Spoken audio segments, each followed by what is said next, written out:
Chapter 184. Several hundred people were shouting at the entrance of the immortal abode. This scene had long since attracted the attention of many commoners. It was as if they were looking at animals in a zoo. Every one of them had expressions of schadenfreude on their faces. To the commoners, both the embroidered uniform guard and the immortal abode were representatives of privilege. They were both lofty existences. To be able to see them fighting amongst themselves was like a dog-eat-dog situation. The commoners were happy to see it happen. More and more commoners gathered to watch.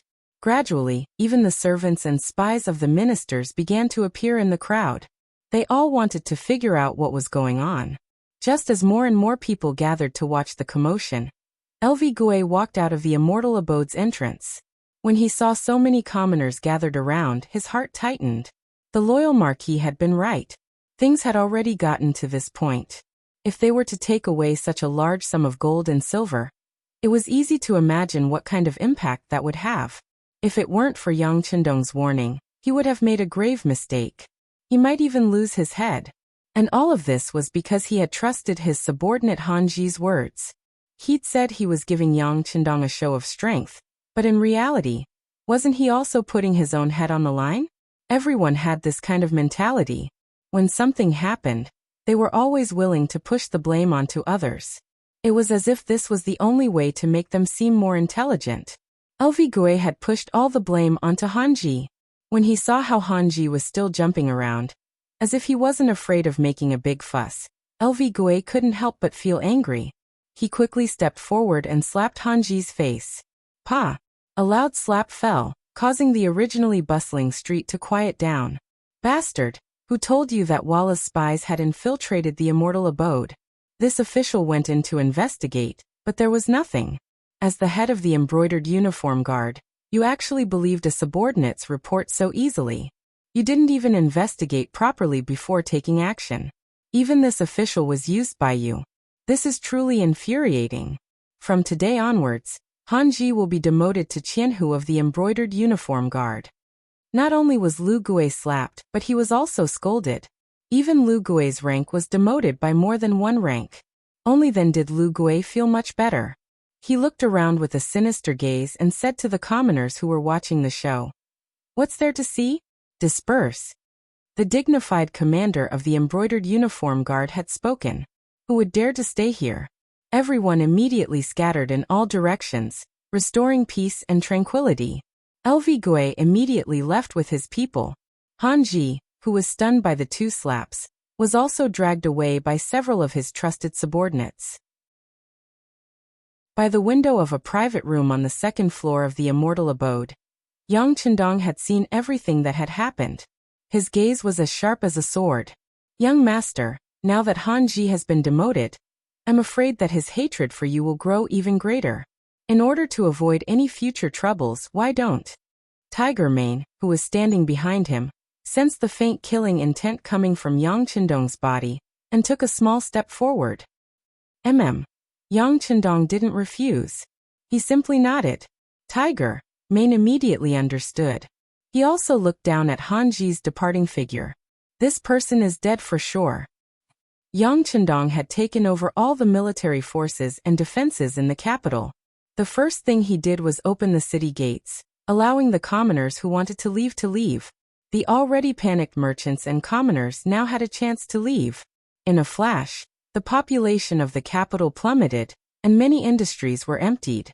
Using this chance, Yang Chendong decisively made his move. With Yang Chendong, Hu Yan, Xiaoyin, Madame Snow, and Madame Xiang working together, more and more industries and properties fell under Yang Chendong's control.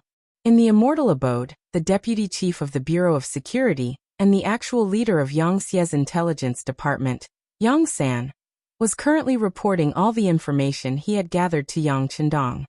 "Young master, everything is as you imagined. The city gates are open, but the majority of those leaving are still merchants. The commoners only make up 2 or 3 out of 10. It seems that the commoners still have confidence in the imperial court. In addition, according to your previous orders, we've investigated and found that there truly are some merchants in the city who are profiting from the country's calamity. These people are mainly grain and salt merchants. They are wantonly raising the prices of grain and salt, throwing the normal order of the capital into disarray. We've recorded all the names of these people. It's all on this list. As Yang San spoke, he respectfully handed a list of names to his superior, Tiger's Mane, and then transferred it to Yang Chendong. Casually glancing at the list, he saw that there were 50 to 60 names. Yang Chendong lightly shook his head. These merchants have no sovereign or country, and only have profit in their eyes. They should be arrested. How about this? Immediately report this to eunuch Jin Ing, and have him report this to His Majesty. After that, mobilize the embroidered uniform guard and the Eastern Depot to arrest these merchants for the crime of colluding with the enemy. Yang Chendong's voice was firm and decisive. There was nothing wrong with merchants seeking wealth, but if they wanted to profit from war and the country's calamity, then sorry, these merchants needed to be properly punished. Presumably, arresting these people would serve as a warning to the enemy. With this sort of example, the other merchants would have to think twice before doing anything out of line. As for how these merchants would be dealt with after being arrested, the embroidered uniform guard would probably know what to do. At most, they would be using money to buy their lives. As for those merchants who only cared about wealth and not the country, sorry, but killing a few of them as an example wasn't out of the question. After dealing with these merchants, Yang San continued to report. Young Master, Commander Lung Song has brought 3 companies of Lung Feng to the outskirts of the capital. They only need your order to enter the city. He's asking for Young Master's instructions on when and how to enter the city. In Yang Xie's new army, there were currently 20 companies and 5 battalions in the army, and 20 companies and 5 battalions in the navy. However, Yang Chendong didn't integrate these armies, and they were still divided into battalions. But even so, 2 commanders were appointed, and they were Lung Song of the army and Gao Xiong of the navy. This time, after learning that the young master was going to fight with Tile in the capital, they had to properly deal with the other party's spirit. In Crimson City, the battalion commanders of the Yang faction's new army were all busy fighting for this opportunity to perform well in front of the 6th young master. With the various battalion commanders fighting over this opportunity, Gao Xiong and Lung Song couldn't come to a decision. In the end, Lung Song, as the commander, brought 3 companies of soldiers over. After all, this battle was under the command of the 6th young master, and to be able to learn from the 6th young master was Lung Song's wish. As the only commander of the army and the highest-ranking officer other than Yang Chendong, if he were to personally lead the soldiers, the other battalion commanders naturally lost their chance. Since they couldn't become the commander, the other battalion commanders set their sights on the position of company commander. For a moment, the battalion commanders were willing to lower themselves by a rank and come to the capital as company commanders, listening to the orders of the 6th young master. For this matter, Lung Song and Gao Xiong had a headache for a long time. In the end, after some coordination, they came up with a result that satisfied all parties. Lung Song would be the commander of the 1st Battalion and the commander of the 2nd Company. Tung Shan, who was originally the commander of the 3rd Battalion, would be the commander of the 3rd Company. The commander of the 4th Battalion, Wu Sheng, would be the commander of the 4th Company. If one added on the 2nd Battalion commander, Xiaofeng, who had arrived in the capital early, then there would be 1 commander and 3 battalion commanders, forming 4 elite companies. At this time, Yang Chendong was holding a list in his hands. On it was a detailed list of the 300 men of the 3 companies. There were many names on this list that he could name. These were the first batch of cold front soldiers that he had personally trained, and 4th Battalion Commander Wu Sheng had also been trained by him. But when he graduated, there were too few officer positions, so he had been assigned the position of squad leader. He hadn't expected that after the training and outstanding performance in Crimson City, he would be promoted to battalion commander so quickly. Okay, arrange for them to enter the city in the afternoon. That's right, have them all wear camouflage uniforms and enter the city. Since they're called mercenaries, they naturally have to be different from other soldiers. Yang San will be in charge of this matter. Tiger's man will arrange for people to find a large courtyard in the city and have Lung Song and the others settle down there. Remember, without the permission of the young master, no one is allowed to approach that place. If any embroidered uniform guard or Eastern faction guard spies want to understand the situation, See some blood, but it's best if they don't kill anyone. The cold front had been single-handedly established by Yang Chendong, and he had spent a great deal of effort on it. Now that he finally had a chance to shine his sword, he naturally couldn't be careless. As the orders were passed down, the capital began to bustle with activity. Many embroidered uniform guards wearing flying fish robes suddenly appeared outside the shops that were operating. Upon their appearance, they immediately took away the shopkeepers and sealed up the shops. Their appearance was so sudden that many of the shopkeepers had cold chains around their necks before they could even understand what was going on. For a moment, one could see embroidered uniform guards on the streets, as well as the fat shopkeepers in cotton robes who had been captured by them. The sealing of shops and the capture of shopkeepers had caused wave after wave of unrest. This was especially the case since the majority of the shops that had been sealed were those that sold rice and salt. These were the most basic necessities of the common people, and this made them even more anxious. Chaos could erupt at any moment. Right at this moment, the sound of firecrackers could be heard from the streets. When the curious citizens came over, they realized that some new grain shops and salt shops had opened for business. The excellent location, the spacious and bright business environment, and the sight of mountains of rice and grains, as well as the unified Yang signboard, instantly calmed the anxious hearts of the citizens. Chapter 185. This was especially so when they heard that the prices of rice and salt were still the same as 10 days ago. There was no sign that the prices would increase because of the impending war. This made the common folk beam with joy and rush forward to buy. This also played a very positive role in stabilizing the morale of the people in the capital. Near the Miaoying Temple, also known as the White Tower Temple, in the inner city, in a shop that occupied an area of 500 square meters, a girl dressed in a pink suit was smiling as she looked at the people coming and going in the shop. She watched as the customers came and left happily. This woman was Yang Chendong's wife Hu Yan. Dressed in a pink suit, she looked extremely capable and experienced. At this moment, she was supervising everything that happened in the shop as the lady boss, as well as all the transactions. The Miaoying Temple was near the Hu estate. Hu Yan had chosen this place to exercise her sovereignty, so that she could better see the smiles on the faces of her former neighbors. Reality did not disappoint her. The cheap and high-quality food indeed made the faces of the commoners who entered here brimming with satisfied smiles. First, madam, Marquis has ordered for you to hurry to the Yongding Gate. There's a show to watch. Just as she was sitting on a chair, sipping tea and looking at everything in front of her with satisfaction, Sun Chuang came to Hu Yan's side and reported in a low voice after exchanging a few words with Lung Feng, who was delivering the news. There's a show to watch? Prepare the sedan. Hu Yan originally wanted to stay a little longer and see if she could meet some acquaintances. However, when she heard that there was going to be a show to watch, how could she calm down?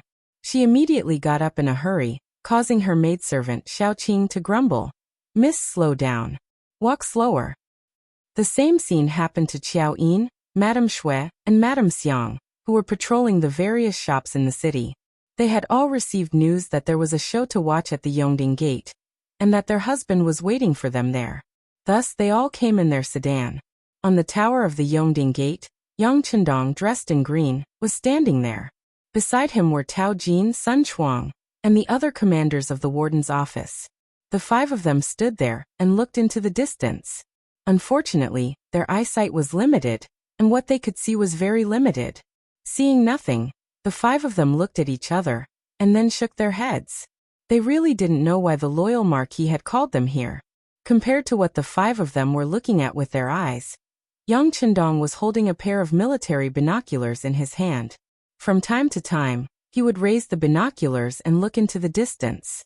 Then a faint smile would appear in his eyes. Tap, tap, tap.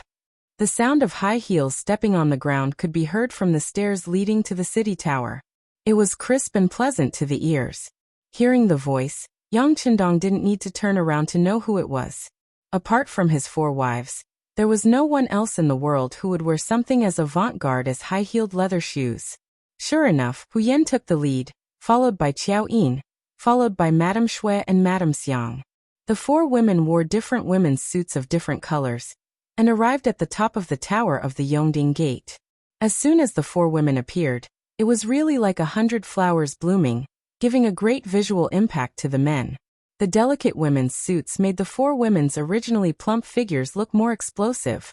Under the knee-length miniskirts were white skin and slender and healthy legs, which made the men's hearts beat faster.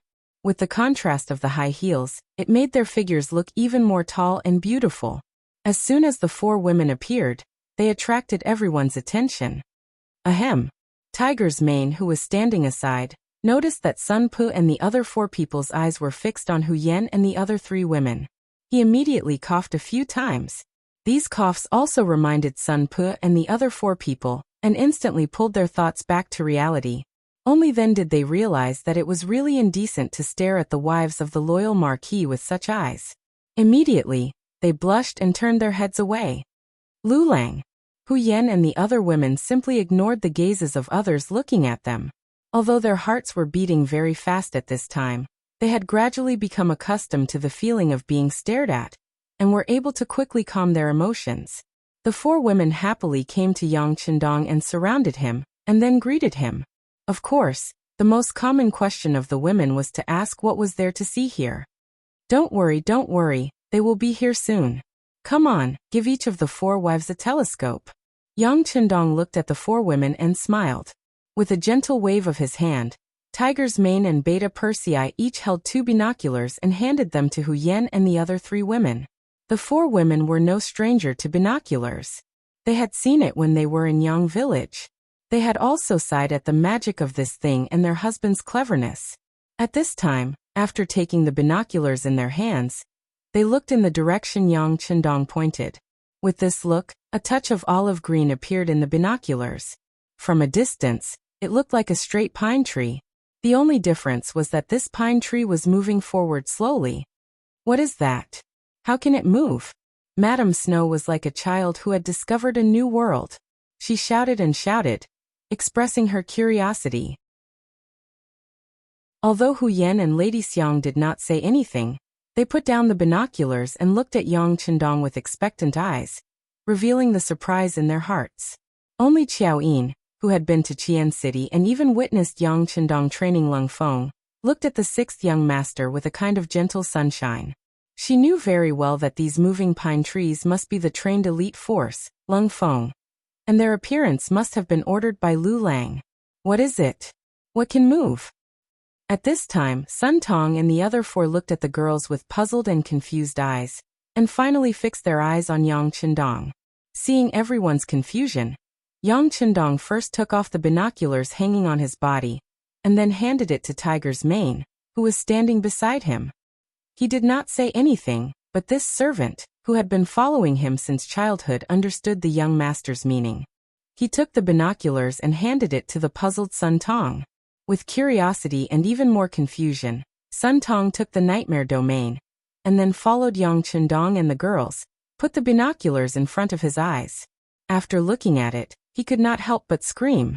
Perhaps the thing in front of him was too shocking, causing Sun Tong to put down his hands in surprise. Fortunately, the binocular's long rope was hanging around his neck. Otherwise, such a valuable thing would have fallen to the ground after losing the binoculars. Sun Tong's shout made the other 4 commanders of the warden's office even more curious. They all surrounded him and asked what was going on. What exactly did he see that caused him to be so shocked and at a loss? Sun Tong did not know how to describe it or how to answer, so he decided to tell his colleagues the truth. He took off the binoculars and handed it to Tao Jin. Tao Jin also imitated Sun Tong and raised the binoculars in front of her eyes. Soon, she also imitated Sun Tong and screamed. Her face was numb and she looked frightened. Ignoring the reactions of the commanders, Yang Chendong's eyes fell on Hu Yan and the girls, and said with a smile, "This is the show that Lu Lang wanted you to see. And that is not something, it is an army, a mercenary army." Mercenary army? Hu Yan and the girls were confused. They had seen mercenaries before. Weren't the 100 Lung Feng led by Xiao Feng mercenaries? Moreover, these people were very polite to the girls, but it seemed that they were not the same. He nodded heavily. Lu Lang would not lie to you. It's just that the military uniforms of these mercenaries are different from the mercenaries you have seen before.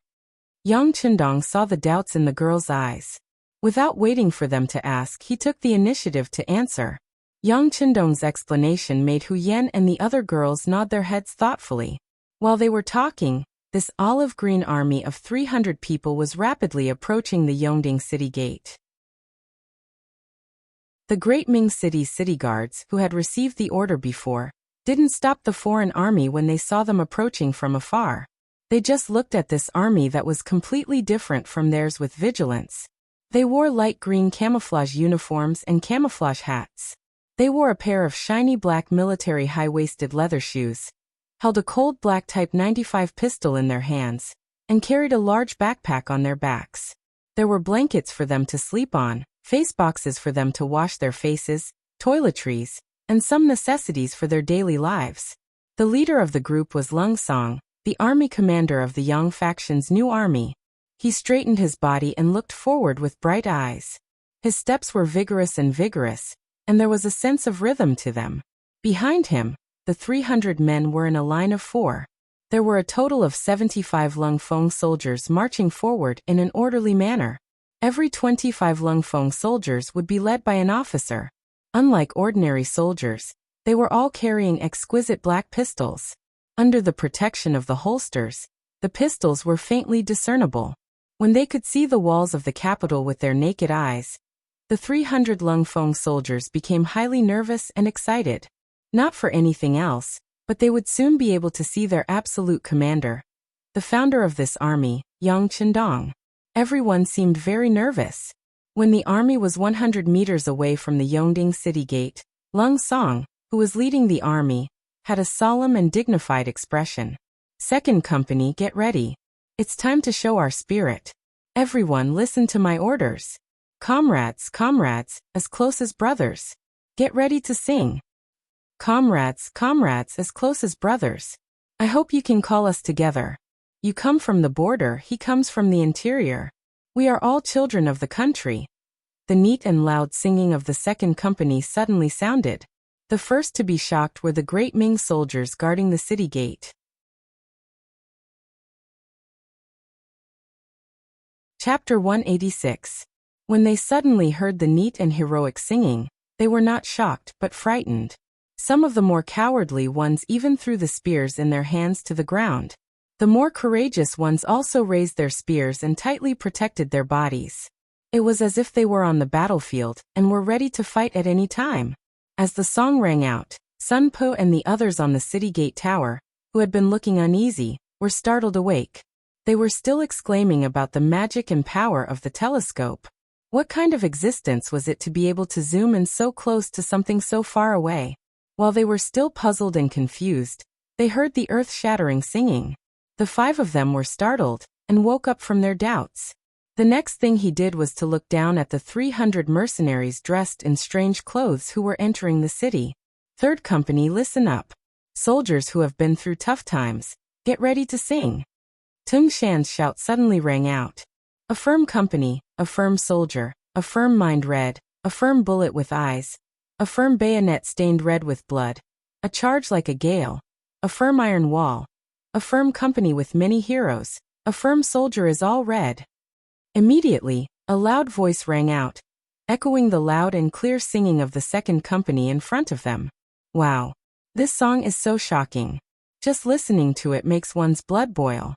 Who composed this song?" From a professional point of view, Lady Xiang and Lady Xue soon came up with a question. Then, they looked at Lu Lang, who belonged to them, with deep meaning. During this period of contact with Yang Qindong, the 2 women had listened to many new songs. Over time, they had become immune to these beautiful songs. At this moment, when they heard such a vigorous new military song, they naturally thought it was composed by Lu Lang. Yang Qindong did not give any answer to this. He just smiled and raised his right hand, greeting the 300 Lung Feng who were passing through the city gate. People who did not know saw this and thought it was just a warm greeting, but the Lung Feng marching under the city gate tower knew that this was the 6th young master welcoming them. These soldiers are so energetic. Yes, they march in unison. One look and you can tell that they are an elite army, as expected of a mercenary army. Just by looking at their momentum, the Great Ming army can't compare to them. I just don't know how they trained. On the city gate tower, Sun Tong and the other commanders were sighing and envious. At the same time, they had a certain degree of confidence in defending the capital. Under the city gate tower, the company commander of the 4th Company, Wu Sheng, took the lead to sing the military song, "Unity is Strength." The entire army smoothly entered the city. Under the leadership of Xiao Feng and the other Lung Feng, they strode toward their own small courtyard in the city. Inform all the soldiers in the city not to disturb these mercenaries. Even spying on them. They have bad tempers. If they cause trouble, they will bear the consequences. Yang Chendong looked at the team going away in his eyes, then he ordered Sun Pu and the other 4 people. Rest assured, Marquis, the soldiers of the warden's office will be very obedient. Sun Tong took a step forward and cautiously said, "However, we can't control the people from the Eastern faction and the embroidered uniform guard. If we can't control them, then don't. Just tell them the news. If anyone is blind enough to go up and lose their life, then it has nothing to do with us." Yang Chendong's lips curled up slightly as a strong sense of confidence spread through his body. Although the embroidered uniform guard and the Eastern faction were very powerful existences in the Great Ming Dynasty, they were still nothing in front of the true Lung Feng. They were not qualified to be his opponents. The news of the 300 mercenaries entering the city quickly reached the palace and Emperor Zhu Qiyu's ears. "They're all here? Are you sure it's 300 people?" Zhu Qiyu asked with a trace of suspicion after hearing the news. It was no wonder that he cared so much about the number of people. Every person that appeared represented 20,000 taels of silver. Just thinking about it made one's heart ache. Even though they had exchanged some imperial properties for money, they had still taken out 5 million taels of silver. To the Great Ming Dynasty, 5 million taels of silver was almost 2 years of tax revenue. How could Zhu Qiyu's heart not ache? As the emperor's personal attendant, Jining naturally understood the logic behind this. When she heard the emperor ask about the number of mercenaries, she immediately replied, "Your Majesty, don't worry. We have checked the number of mercenaries one by one. 303. This is 3 more than the original request." "Oh, then they won't ask us for more money, right?" Who would have thought that Daizong, Zhu Qiyu's first reaction would be to ask for more money? Jining was very helpless about this. She could only say in an uncertain tone, "That shouldn't be the case. After all, we've already given them a few million taels of silver. They shouldn't be short of 60,000 taels of silver. It's good that they won't ask for more money." Zhu Qiyu nodded as if a heavy burden had been lifted from his shoulders. He had only become the emperor for a short while, but he had already experienced so many things. Only leaving and not entering, this seemed to be getting further and further away from his path of becoming a wise emperor. He had no choice but to be more careful. Jining stood at the side. She was still waiting for Zhu Qiyu's instructions. Unexpectedly, there was no more movement from him. For a moment, she had so many things to say in her heart. She couldn't help but say carefully, "Your Majesty, they're here, but we don't know how strong they are. After all, there are only 300 people. Can they defeat the powerful Walla army with just them? This subject is worried about this." Right. After Jin Ying's reminder, Zhu Qiyu couldn't help but nod. After all, there were only 300 people. Even if they added the 100 from before, there were only 400 people. Could they really keep the Walla army out of the capital with just this? Even the emperor, Zhu Qiyu, had some doubts about this. "Beloved subject, in your opinion, what should we do?" This subject isn't sure. But there's nothing wrong with probing. It's just that the loyal Marquis has given strict orders that no one is allowed to disturb these mercenaries. He says that they have bad tempers and that if they rashly spy on them, someone might die. Thus, this subject doesn't know what to do. Jining said as she turned to look at Zhu Qiyu. Jining truly didn't have much trust in these mercenaries, so she wanted to send someone to probe them. But she was also worried that this would infuriate Yang Chendong and cause him to be in an awkward position. Thus, she had decided to go with Zhu Qiyu's decree. Although he hadn't been emperor for very long, Zhu Qiyu had always been a smart man. Otherwise, he wouldn't have become Emperor Jing. After hearing Jin Ying's words, how could he not know what she was thinking? There were some things that needed to be probed to find out. Otherwise, if he really did find a bunch of mediocre people, wouldn't it ruin his important task of guarding the capital? Thus, Zhu Qiyu only needed to think for a moment before saying to Jin Ying, "We also have this concern. Since that's the case, why don't we go and probe them? Presumably, even if something happens, we can say that we didn't know anything. Even the loyal Marquis can't do anything about it." Jin Ying had been waiting for this exact sentence. She had been waiting for this imperial decree. Since even Zhu Qiyu had said this, she naturally felt relieved and said, "Yes, this subject knows what to do." After obtaining the emperor's permission, Jin Ying immediately summoned the commander of the embroidered uniform guard, Lu Gui, and gave him instructions on sending someone to probe the strength of the mercenaries. LV Gui had just taken back the 1 million taels of silver and received a new order. When he heard that he was going against Yang Chendong again, he didn't know why, but there was a trace of fear in his heart. Previously, Lu Gui had only thought that Yang Chendong had been lucky enough to reach his current position at such a young age. However, after meeting him in the immortal abode that morning, the other party's aura, which was far beyond his age, made him feel uneasy. Yang Chendong had already said that the mercenaries had bad tempers and were not to be provoked. However, Jin Ying's arrival with an imperial decree put him in a difficult position. Should he send someone to probe? He was worried that he would anger Yang Chendong. The powerful aura that had oppressed him in the morning had yet to completely dissipate. Should he not go? This was the emperor's decree, and also eunuch Jin's orders. Even if he had twice as much courage, he wouldn't dare disobey. I still have to go. But who should I send? Lu Gui's mind began to fill with names and figures.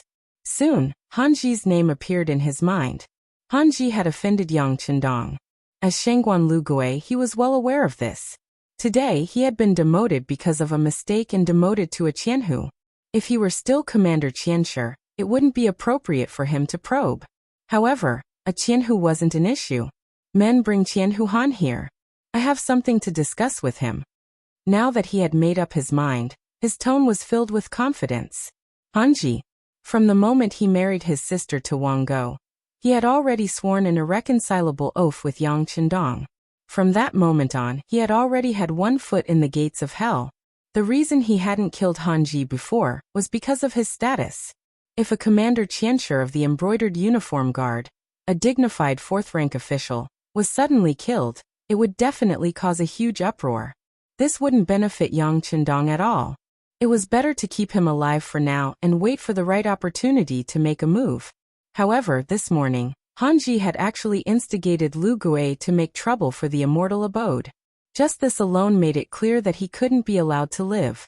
After Tiger's man received the order, he handed this mission to the captain of the Ghost Shadow Sniper Squad, Bai Zhuo. This kind of invisible killing was the Ghost Shadow Sniper Squad's specialty. After receiving the mission, Bai Zhuo began to look forward to the arrival of night. Chapter 187. Before the sky was completely dark, the people who were watching Han Ji sent back a message, saying that he had gone to the commander of the embroidered uniform guards, Lu Gui. In less than the time it took for a stick of incense to burn, he came out again, and then brought 10 embroidered uniform guards with him to an inconspicuous restaurant nearby to drink. Han Ji's abnormal behavior was quickly made suspicious by Bai Zhuo after he learned about it. He had just been demoted during the day, so he should be in a bad mood. How could he have the leisure to drink? Even if he was going to drink, he shouldn't have brought 10 skilled brothers with him. There was only one explanation for such behavior, and that was that he had received some kind of mission. Not knowing what Han Ji would do, Bai Zhuo simply ordered to keep an eye on him. At the same time, all the brothers had to maintain 100% vigilance. They just had to eat some dry food in their respective monitoring positions. If there was an accident because of anyone's carelessness, then they would be expelled from the Ghost Sniper team. With the strict order, the 20 members entered a state of battle preparation. Even when it was time to eat, the snipers and observers ate separately, keeping an eye on Han Ji. He was completely monitored, But Hanji didn't realize it. He was still eating meat and drinking with his brothers in the restaurant. Brothers, the commander said that today's mission is extremely important. This Qianshi also took into account the good relationship between us, so I brought you out to pick up merits. So tonight we can drink, but no one is allowed to drink too much, understand? Hanji said with a face full of pride. He even called himself Qianshi. In fact, this was LV Gui's promise to him. LV Gui said that tonight's mission was to test these new mercenaries and see what kind of level they had. If they were heavily guarded and had strong combat power, then they shouldn't provoke them. But if they were just donkey dung eggs on the surface, then they should teach them a lesson, which was equivalent to making a great contribution. When the time came, he would definitely report to the emperor. At that time, it would be easy to restore his identity as Qianshi. Once he entered the eyes of the new emperor, his future would be bright.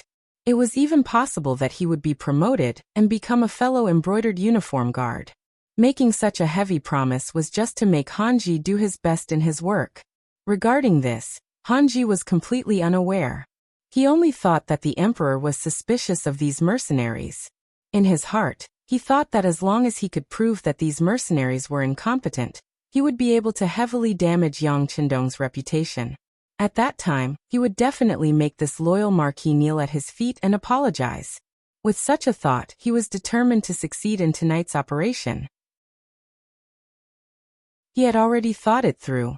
He would use the knockout incense to subdue these mercenaries. This was also the most common method used by the Imperial Secret Service. If they were caught off guard, no matter what kind of expert they were, they would eventually be knocked to the ground. At that time, wouldn't they be at his mercy? Hanji described a beautiful future, and the 10 brothers all showed expressions of gratitude, thanking him. It was as if they had already made a great contribution. They drank for more than 4 hours until the sky was completely dark and the curfew bell had rung. Only then did Hanji leave the tavern with his brothers and rush toward the courtyard where the mercenaries lived.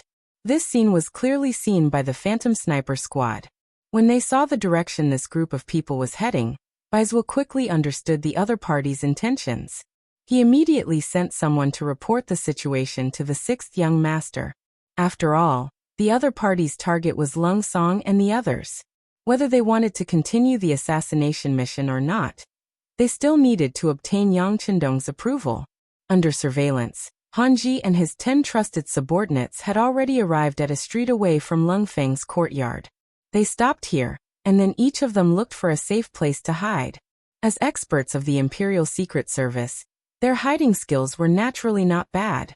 In addition to the cover of the night, if it wasn't for the fact that they were constantly watching them, it would be difficult for Baizhou and the others to discover them without the help of the night vision device. Hanji's group of 11 hid and began to wait. They were waiting for the arrival of night, the moment when a person's body was at its most exhausted. They believed that these mercenaries, who were constantly on the move, would make a mistake even if they arranged for someone to be on night watch. That would be the best time for them to make their move. They didn't ask for too much. As long as they could kill 2 mercenaries, it would be enough to prove that their mission was a success, and that these people's strength was only SOSO. Immortal Abode. It was the largest bedroom in the rear courtyard. When it was built, it was originally reserved for Yang Qindong to rest in. Even though every inch of land here was worth its weight in gold, and even though the 6th young master didn't often come here to rest, the room had always been reserved. This was a sign of everyone's gratitude and respect for him. Since he had taken over the city's military, it was naturally inappropriate for him to rest in the Yang Manor. For the past few days, this place had become Yang Qindong's resting place. At night, Hu Yan and the other 3 girls would accompany him here. For the past few days, they would chat and have a good time. In the room, Yang Qindong was telling stories to the 4 girls and making them happy. Suddenly, he heard Tiger's Mane's voice from outside the door. "Young master, Baizhou has sent news." "Wait a minute." Yang Qindong shouted to the outside, then put on a robe.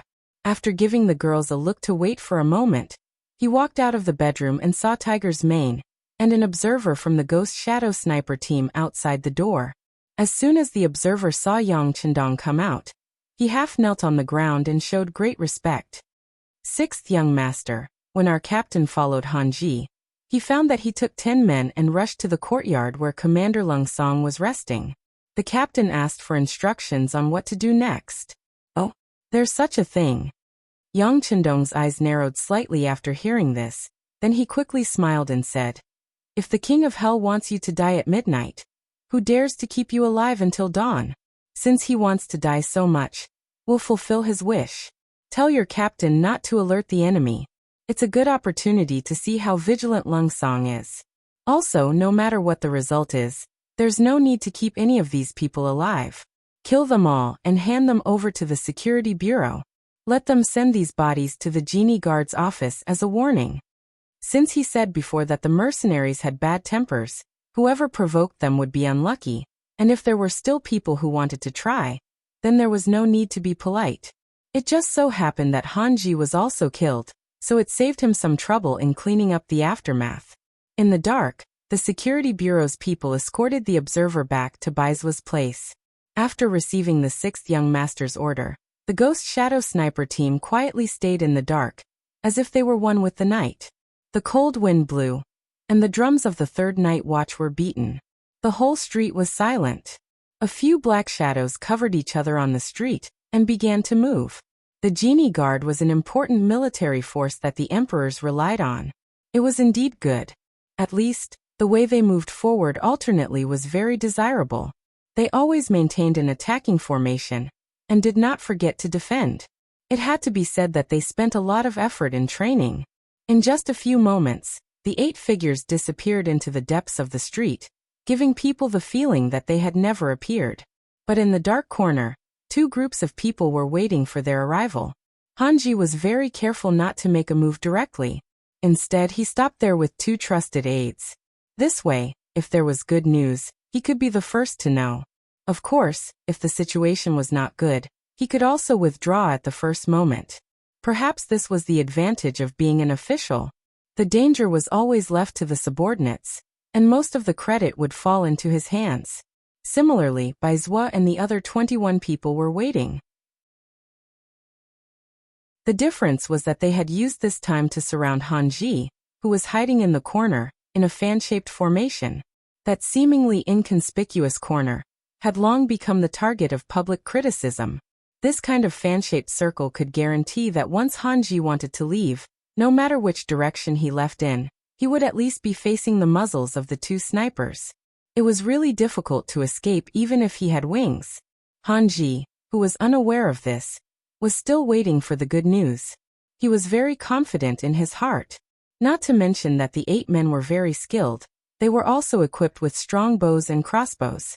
Even in the dark, they could guarantee that they could kill the target within 70 steps. Having such strong bows was where Hanji's confidence came from. He closed his eyes and leaned against the corner, even showing a victorious smile on his face. He seemed to have seen the scene of success, and the scene of him receiving the reward for the mission. In the courtyard across the street. This courtyard was originally the residence of a prince. Later, because it was sealed outside, it became empty and became the property of the imperial family. This time, when they were discussing with the Ministry of Revenue, Yang Chendong's cousin, Yang Fu, felt that the environment here was good. Most importantly, the territory was big enough, so he took over this courtyard and made it the temporary resting place of the cold front soldiers. According to the rules, when they entered the courtyard, Commander Lung Song ordered people to do a thorough search. Even though this was the place that the 6th young master had arranged for them, there was no harm in being careful. Yang Chendong often said that it was better to rely on oneself than on others. It was impossible for people not to make mistakes, but a cautious attitude could completely reduce the chances of making mistakes. After this lesson, no matter where the cold front soldiers were, no matter how tired they never relaxed their search of the resting place. When they were attacking the central part of Ryukyu Island, they even found 2 hidden enemy soldiers near the resting place. They originally wanted to set fire to the place while the cold front soldiers were asleep, but in the end, they were caught by the always cautious new army. Since then, every time they went to a place, a strict search of the surroundings became an iron rule.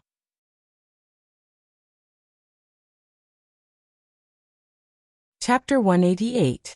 After a round of inspection, they didn't find anything wrong. Only then did the army start to cook. Taking advantage of this opportunity, Lung Song, who had arranged enough guard work, called the 2 battalion commanders who were acting company commanders to his temporary room. The 3 of them met, and Lung Song had no intention of being polite. He bluntly said, "Gentlemen, the 6th young master has been setting up a trap in the capital, and it has been going very smoothly. This time, we were able to come here and show off our skills is also part of the plan. Now that we have smoothly arrived in the capital, it is equivalent to taking the first step. However, the situation will only become more severe. Even before we fight with the Walla army, I'm afraid that the Great Ming Empire's capital army will be probing us first." Tung Shan and Wu Sheng both nodded in agreement after hearing Lung Song's words. It was clear that they had the same understanding. "Very good. I believe that you can also guess something." "That's right. Someone is looking down on us, and I'm afraid that there will be a lot of probing. The 6th young master has already laid the groundwork for this matter. He has already made it clear to the outside world that as mercenaries, we don't have good tempers. In order to confirm this matter, the 6th young master didn't even come here to see us today." Lung Song continued. "The 6th young master has already used his actions to tell us everything. The next test will be at any time, and how we perform is very important. Whether we can satisfy or disappoint the 6th young master, it is very likely that everything will happen tonight. Do you understand?" "Regiment Commander, we all understand. How about this? Please hand over the night duty to us, 3rd Company. I guarantee that we'll complete the mission. No matter who comes, we'll leave no one behind. If we can't complete the mission, I am willing to be punished according to military law." Tung Shan suddenly stood up, and then a resolute expression appeared on his face. "Regiment Commander, please give the night duty to our 4th Company. If we can't eliminate all the enemies, I am willing to offer my head." 4th Company Commander Wu Sheng was even more resolute, directly putting his life on the line. "Battalion Commander Wu, don't fight with me. In terms of qualifications, you are inferior to me." Tung Shan looked at Wu Sheng with a face full of anger. He was extremely dissatisfied that this person wanted to fight with him for the mission. "Battalion Commander Tung, seniority is not enough to feed you. Everything depends on your methods. Our 4th Company is confident that we can complete this mission well." Wu Sheng's eyes were filled with sparks. He looked as if he would start a fight if he didn't agree with Tung Qingshan. The 2 battalion commanders showed that they wanted to fight for the mission, and this made Lung Song nodded with satisfaction. This was the military's morale. If everyone retreated in the face of trouble, then there would be no way to continue fighting this war. It was just that sometimes having confidence was a good thing, but in the end strength was what determined the outcome of the matter. For example, Lung Song's strength was much stronger than the 2 of them. Whether it was his ability to lead troops, the quality of his soldiers, or the level of his official position, he was better than the 2 of them. That was why he snatched the mission the moment he opened his mouth. "All right, there's no need for you guys to fight over it. You're all tired from the day's journey. Let me take over tonight's duty." "How can we do that?" They objected almost at the same time. Just a moment ago, they were still arguing in full swing, and even seemed like they were going to fight if they didn't agree. Now they stood on the same line and objected to Lung Song. "Why not? My position is the highest here," Lung Song said with an attitude of, "I am the regiment commander. You have to listen to me." "No." Tung Shan shook his head, showing an attitude of even if you are the highest official, you can't have the final say. When it was Wu Sheng's turn, he said bluntly, "If you want to talk about tiredness, everyone has been walking for the whole day. We are all tired. Why should we rest while your 2nd Company is responsible for the night duty? This is unfair to the brothers of the 2nd Company. I will not agree to this. If Regiment Commander insists on doing this, then tomorrow when I see the 6th young master, I will definitely complain. This is abusing power for personal gain, using force to oppress others." When Wu Sheng said this, Lung Song's eyes widened, but he didn't have the strength to do so. If it was in Crimson City, Lung Song would have done this, and Wu Sheng could only obey as a subordinate. But now, the sixth young master was right in front of them, and they would see him tomorrow. It was no wonder that he dared to say this. This would indeed put a lot of pressure on Lung Song, and he didn't want someone to complain about him the moment he saw the sixth young master. That's right. If you don't give us a chance, I will also complain when I see the sixth young master tomorrow. Tung Shan saw that this seemed to be effective, and immediately followed suit. The two battalion commanders had the same attitude, and Lung Song knew that it was impossible to use his position to oppress others for the mission. He could only sigh and say, "Then let's draw lots. Tonight, the three of us will take turns to be on duty. As for whether or not there will be any accidents, and who will encounter them, it will all depend on everyone's luck." That's good.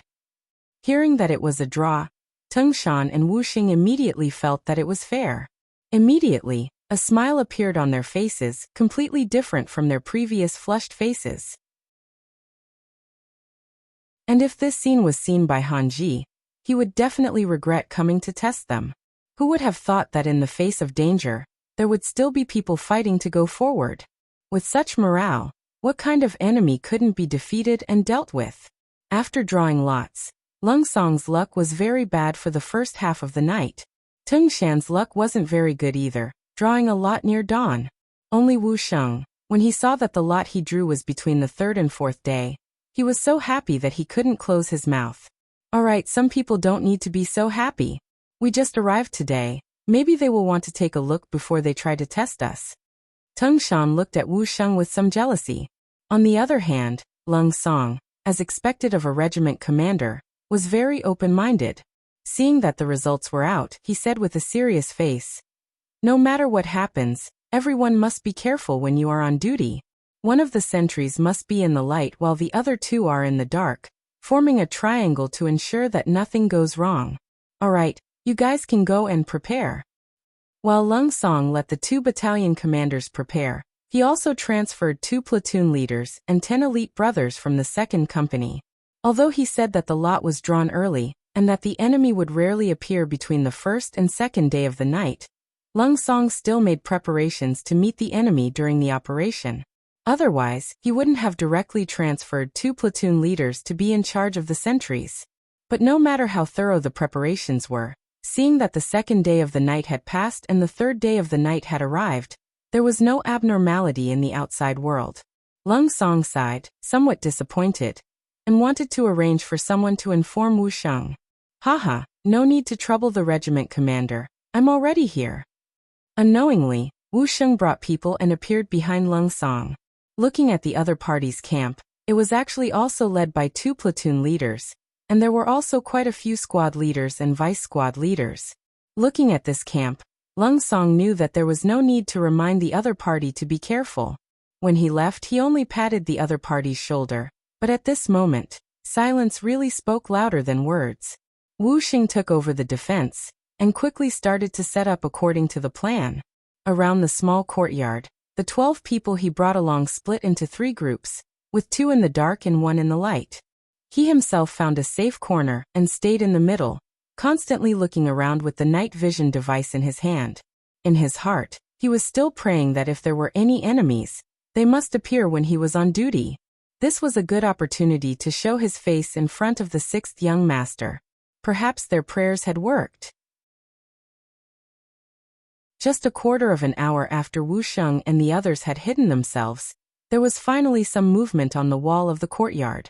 Although it was very slight, it was still discovered by the brothers who were in charge of guarding the courtyard. Speaking of which, this was all due to the camouflage training of the cold front line. Camouflage was created by Yang Chendong, and was improved based on his training when he was a soldier. The requirement was that any qualified cold frontline must be able to stay in the same place for 24 hours without eating or drinking. This was the ability. To be able to stay in the same place for 24 hours was only a pass. 2 days was considered good, and 3 days was considered excellent. At first, many people did not understand this training, thinking that it did not require much skill, and the training was not meaningful. However, after a real test, after staying in the same place for 24 hours without moving, everyone realized how important this training was to train their mentality. It was precisely because of this training that the cold front members' violent tempers were much more restrained. This kind of training also allowed many of them to learn how to calm their hearts. This was to ensure that they would be able to face everything calmly under any kind of dangerous situation. The camouflage training also allowed every cold frontline to have the potential to become an excellent sentry. It meant that at any time, anyone would be able to complete the task of being on guard. It was because of the inhuman training that the Imperial bodyguards did not discover the 8 hidden sentry. They only saw the 4 open sentry. It was the existence of the sentries that caused the 8 embroidered uniform guards to let down their guard. They carefully observed their surroundings, and after finding that there was nothing out of the ordinary, they began to slowly move towards the 4 sentries. The open sentry was located in the center of the courtyard, far beyond the distance of 70 steps. The Imperial bodyguards' bows could not reach the sentry, so if they wanted to get anything, they had to keep moving closer.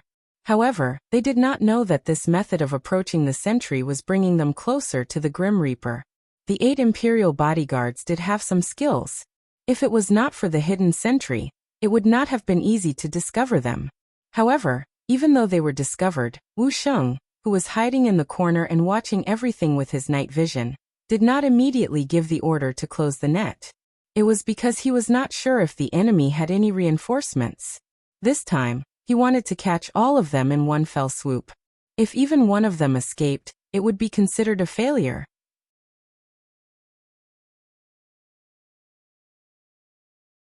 Chapter 189. He carefully observed his surroundings, waiting to see if the other party still had any tricks up his sleeve.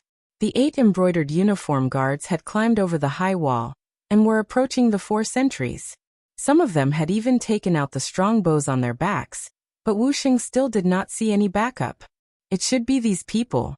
Even if they have backup plans, they won't be able to enter the courtyard. Wu Sheng quickly made a decision based on the situation. He then slowly stood up and moved his right hand to his mouth. Hand signals in the day and whistles at night. That was how the cold vanguards communicated with each other. Wu Sheng placed his right hand to his mouth and concentrated his qi into his dantian. He exhaled fiercely, and a sharp whistle was emitted from his mouth. It was especially bright and clear in the silent night. As soon as the whistle was emitted, 6 of the 8 sentries who had been waiting impatiently appeared in the darkness. The 95 style that they had been holding tightly in their hands spat out bright flames in the darkness. They fired directly at the embroidered uniform guards who had their backs facing them. Bang! Bang! Bang! 6 of the 8 embroidered uniform guards were knocked down by the first wave of attacks. The other 2 were also shocked by the sound. One of them stood there in a daze and was hit by the second wave of gunfire. The other reacted quickly and rolled on the ground, trying to find a safe place to hide. However, he was killed by a single shot just as he stood up. This shot was fired by Wu Sheng. Under the night vision goggles, any dodging was meaningless. Bang! Bang! Bang! Footsteps were heard in the courtyard. One of the cold vanguards who was in charge of guarding the courtyard had rushed over to provide backup. Nothing was absolute. They would always have a backup plan. That was how the cold vanguards operated. As for the other cold vanguards, they were still sleeping in their rooms. Gunshots in the middle of the night had happened before. As long as the gunshots were not too intense, they had the right to not get out of bed. Search. See if there are any more enemies outside. Check if the enemies are completely dead. After Wu Sheng killed an embroidered uniform guard with a single shot, he walked out of the darkness and commanded everyone with a smile on his face. Although this was nothing compared to Lung Feng's previous battles, it was equivalent to showing his face in front of the 6th young master. No matter how he looked at it, it was a joyous occasion. Some people were examining the body, while others had already jumped onto the wall to look outside. However, from the beginning to the end, there were still 2 hidden sentries who did not move at all. This was a precautionary measure. It had to be said that under Yang Qindong's training, the cold vanguard guards had already become elites. If the Great Ming Dynasty's imperial guards wanted to use strong bows to deal with them, not to mention 8 people, even if 80 or even 800 people came, they still wouldn't be able to gain the slightest advantage. Outside the courtyard, the sudden sound of gunfire startled Hanji and the other two. Their instinctive reaction was that something must have happened to the people they sent out. They must have been discovered. As for whether they succeeded or not, and whether they killed or injured their mercenary brothers, they would only know when they saw their brothers who escaped. Hanji did not move. He was still waiting. Baizhou moved. The gunshot was the signal, and it was time for him to wrap things up. The whistle that signaled the attack was somewhat abrupt in the silent night. This also attracted the attention of Hanji, who was hiding in a corner and waiting for news. "What's that sound?" He looked around vigilantly and asked his two subordinates who were hiding in the corner. "It sounds like a whistle, but it's already the curfew. Who would blow such a thing on the streets in the middle of the night?" One of the subordinates touched his head with a puzzled expression. "Michem? This is not good. Let's go." On the other hand, Hanji was worthy of being the commander of the embroidered uniform guards. His reaction was not slow. Although he could not figure out what was wrong, his instincts told him that the situation was not right. The safest thing to do now was to retreat. As he spoke, he rushed out of the corner in a flash. The moment he rushed out, a fiery light flashed in the darkness, staring at the place he had just been hiding. It had been less than half a breath's worth of time, and it would have taken his life. Perhaps it was due to good luck or some other reason, but this shot did not take Hanji's life. However, his two subordinates did not have such good luck. While they were still in a daze, their bodies fell to the ground. Their bodies violently rose and fell several times, and then there was no more movement. When he turned his head to look, he saw the scene of his two subordinates dying on the spot. Cold sweat poured down his forehead. At this moment, Hanji was certain that he had been targeted, and if he was not mistaken, it was the work of mercenaries. After all, in the capital, there were very few people who dared to attack an embroidered uniform guard, and an official of the embroidered uniform guard, on the streets. "Don't kill me, don't kill me. I'm only passing by. I have no intention of making things difficult for you." Knowing the power of the new firearms, Hanji did not dare to take any chances. He was afraid that in the next moment, he would die on the spot like his subordinates, so he simply stopped hiding. He stood up and stood in the middle of the street, and then loudly shouted. This shout was not only to express his submission, but also to attract the attention of the night watchman in the capital. Although it was a curfew, the people of the 5 cities' warden's office still had the right to walk on the streets, patrol, and protect the law and order. Bah! A crisp sound rang out as soon as Hanji stood up, and then a piercing pain came from his leg.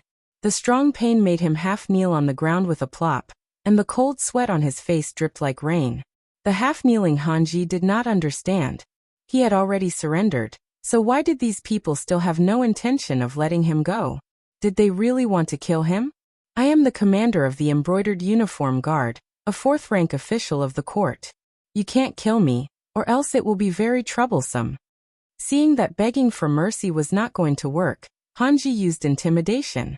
But no matter how he shouted, in the eyes of the ghost snipers he was already a dead man. Daring to find trouble with the 6th young master was tantamount to being sentenced to death. No matter who pleaded for mercy, it was useless. Bah! Another sniper shot rang out. This time, it hit Hanji's left leg. Blood splattered. The bullet directly passed through the flesh of the thigh and quickly left. With a piercing wound, Hanji fell to his knees with a plop, unable to move an inch. No. No. Tears fell like rain. Hanji was so scared that he actually cried. If they had killed him directly, it might not have been so painful. However, this kind of torture was the best way to break a person's heart. Back then there were many people who had been captured and tortured to death by him. Thinking about how they were unable to live or die, he even laughed out loud at that time. God made fools of people. Who would have thought that it would be his turn now? Bah! Another shot hit him in the left shoulder. His body could not help but tilt, almost falling to the ground. "Kill me, kill me." This feeling of facing death at any time made Hanji's mind begin to collapse. At this time, he no longer hoped to live, only to die quickly, which was also a kind of happy relief. However, the gunshots that should have sounded did not continue, and everything seemed to be quiet. There was only the faint sound of blood flowing out of the body. After half an hour, about a third of the blood in his body had flowed out. Without any emergency treatment, Hanji finally fell into a coma due to excessive blood loss. Then he slowly died. Of course, they did not directly kill Hanji, because they did not want to let him off too easily. Feeling the feeling of death bit by bit was the result that Bai Zhuo and the others wanted. The night wind blew, bringing with it the smell of blood, and then slowly dissipated into the air. The people living nearby only heard the crisp sound of firecrackers in the middle of the night, but no one knew what exactly happened, and no one had the courage to come out and take a look. It was not until the sky was completely bright that the people walked out of their houses. At this moment, the gate of the embroidered uniform guard's office was very lively, and 11 corpses, including Hanji, were neatly lined up there. No one knew who sent these corpses, and the first people who found them were the soldiers of the warden's office patrolling the nearby 5 cities. The 11 people sent out were all dead, including Hanji. When the news reached LV Gui's ears, his face was pale and unsightly. Collect the corpses, send a coroner to examine them, and report the results to me. After saying this to his subordinates, LV Gui plopped back into his chair. When he sent out this mission, LV Gui did not think that it would fail. But even if he was mentally prepared, he did not think that they would fail so miserably, and that even Hanji would be dead. LV Gui understood Hanji's subordinate quite well. He was not very courageous, and could bully people by relying on the might of the tiger, but he was not brave enough to take risks and fight with his life. Logically speaking, such a person would not follow an ordinary embroidered uniform guard to carry out a mission. But why did he die? Could it be that these mercenaries were really so powerful? When he thought of this, LV Gui did not feel happy at all, and instead became very nervous. If it was really like this, would these mercenaries let it go? Would they come to find trouble with him because of this? Humans were like this. The losing side of a battle would always feel that they were weak, as if they were afraid that the other side would not let them go. But LV Gui did not think about it. If he did not send people to investigate, how could there be such a result? LV Gui was still dizzy in the room, and his mood was somewhat uneasy. The coroner he sent out returned with news that the 11 corpses were all killed by gunpowder, but unfortunately, there was no gunpowder residue found on their bodies. Looking at the wounds, it should be that the gunpowder that entered the bodies of the embroidered uniform guards was dug out after they died.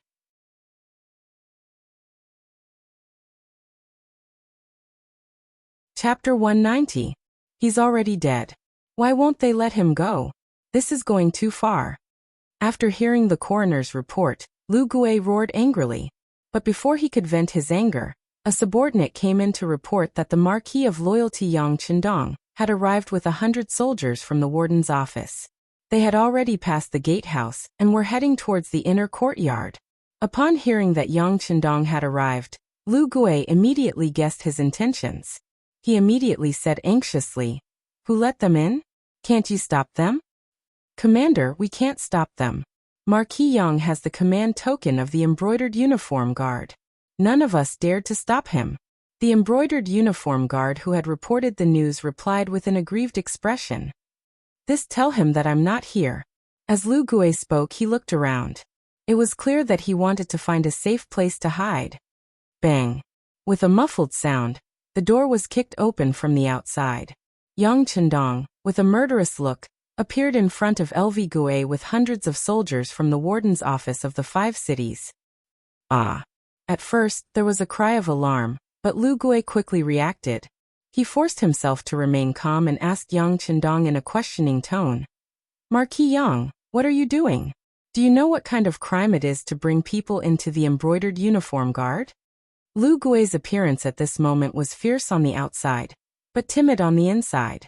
In response to Lu Gui's howls and questioning, the soldiers of the warden's office standing opposite him all laughed coldly.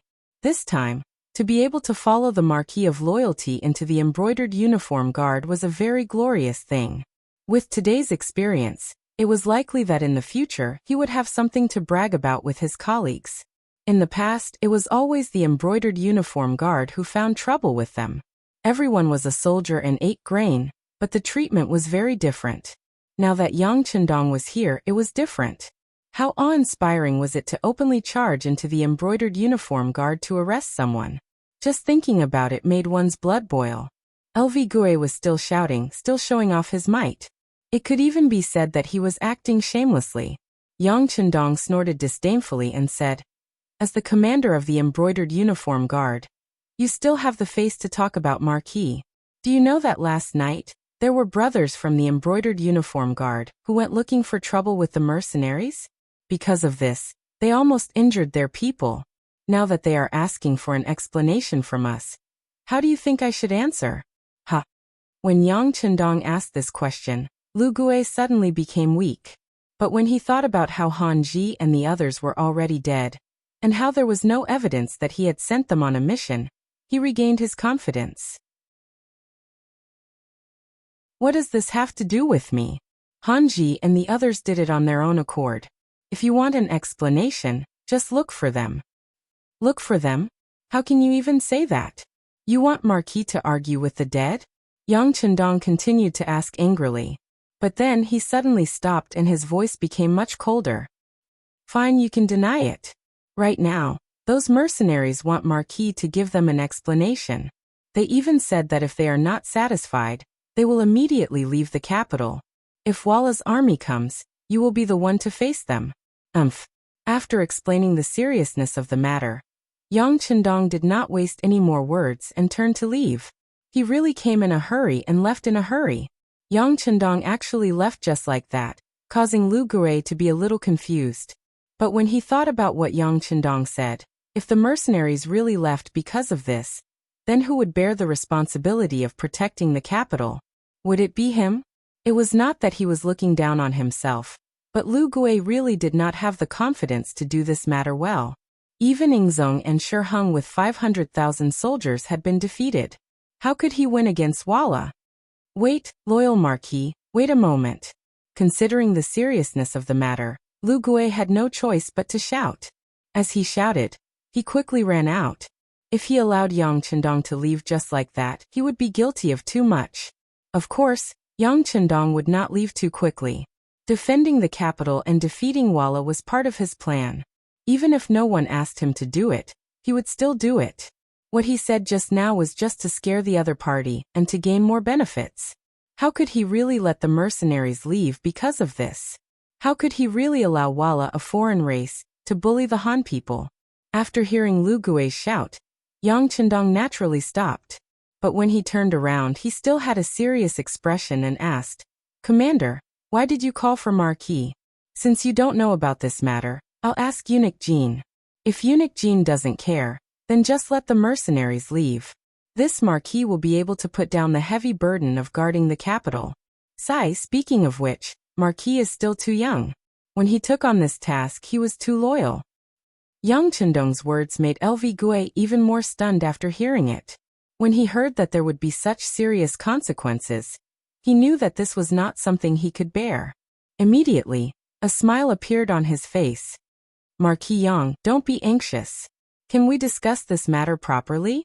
Although Han Ji's actions were purely personal, he is still a member of the Imperial Guard. After thinking about it, this commander also has some responsibility.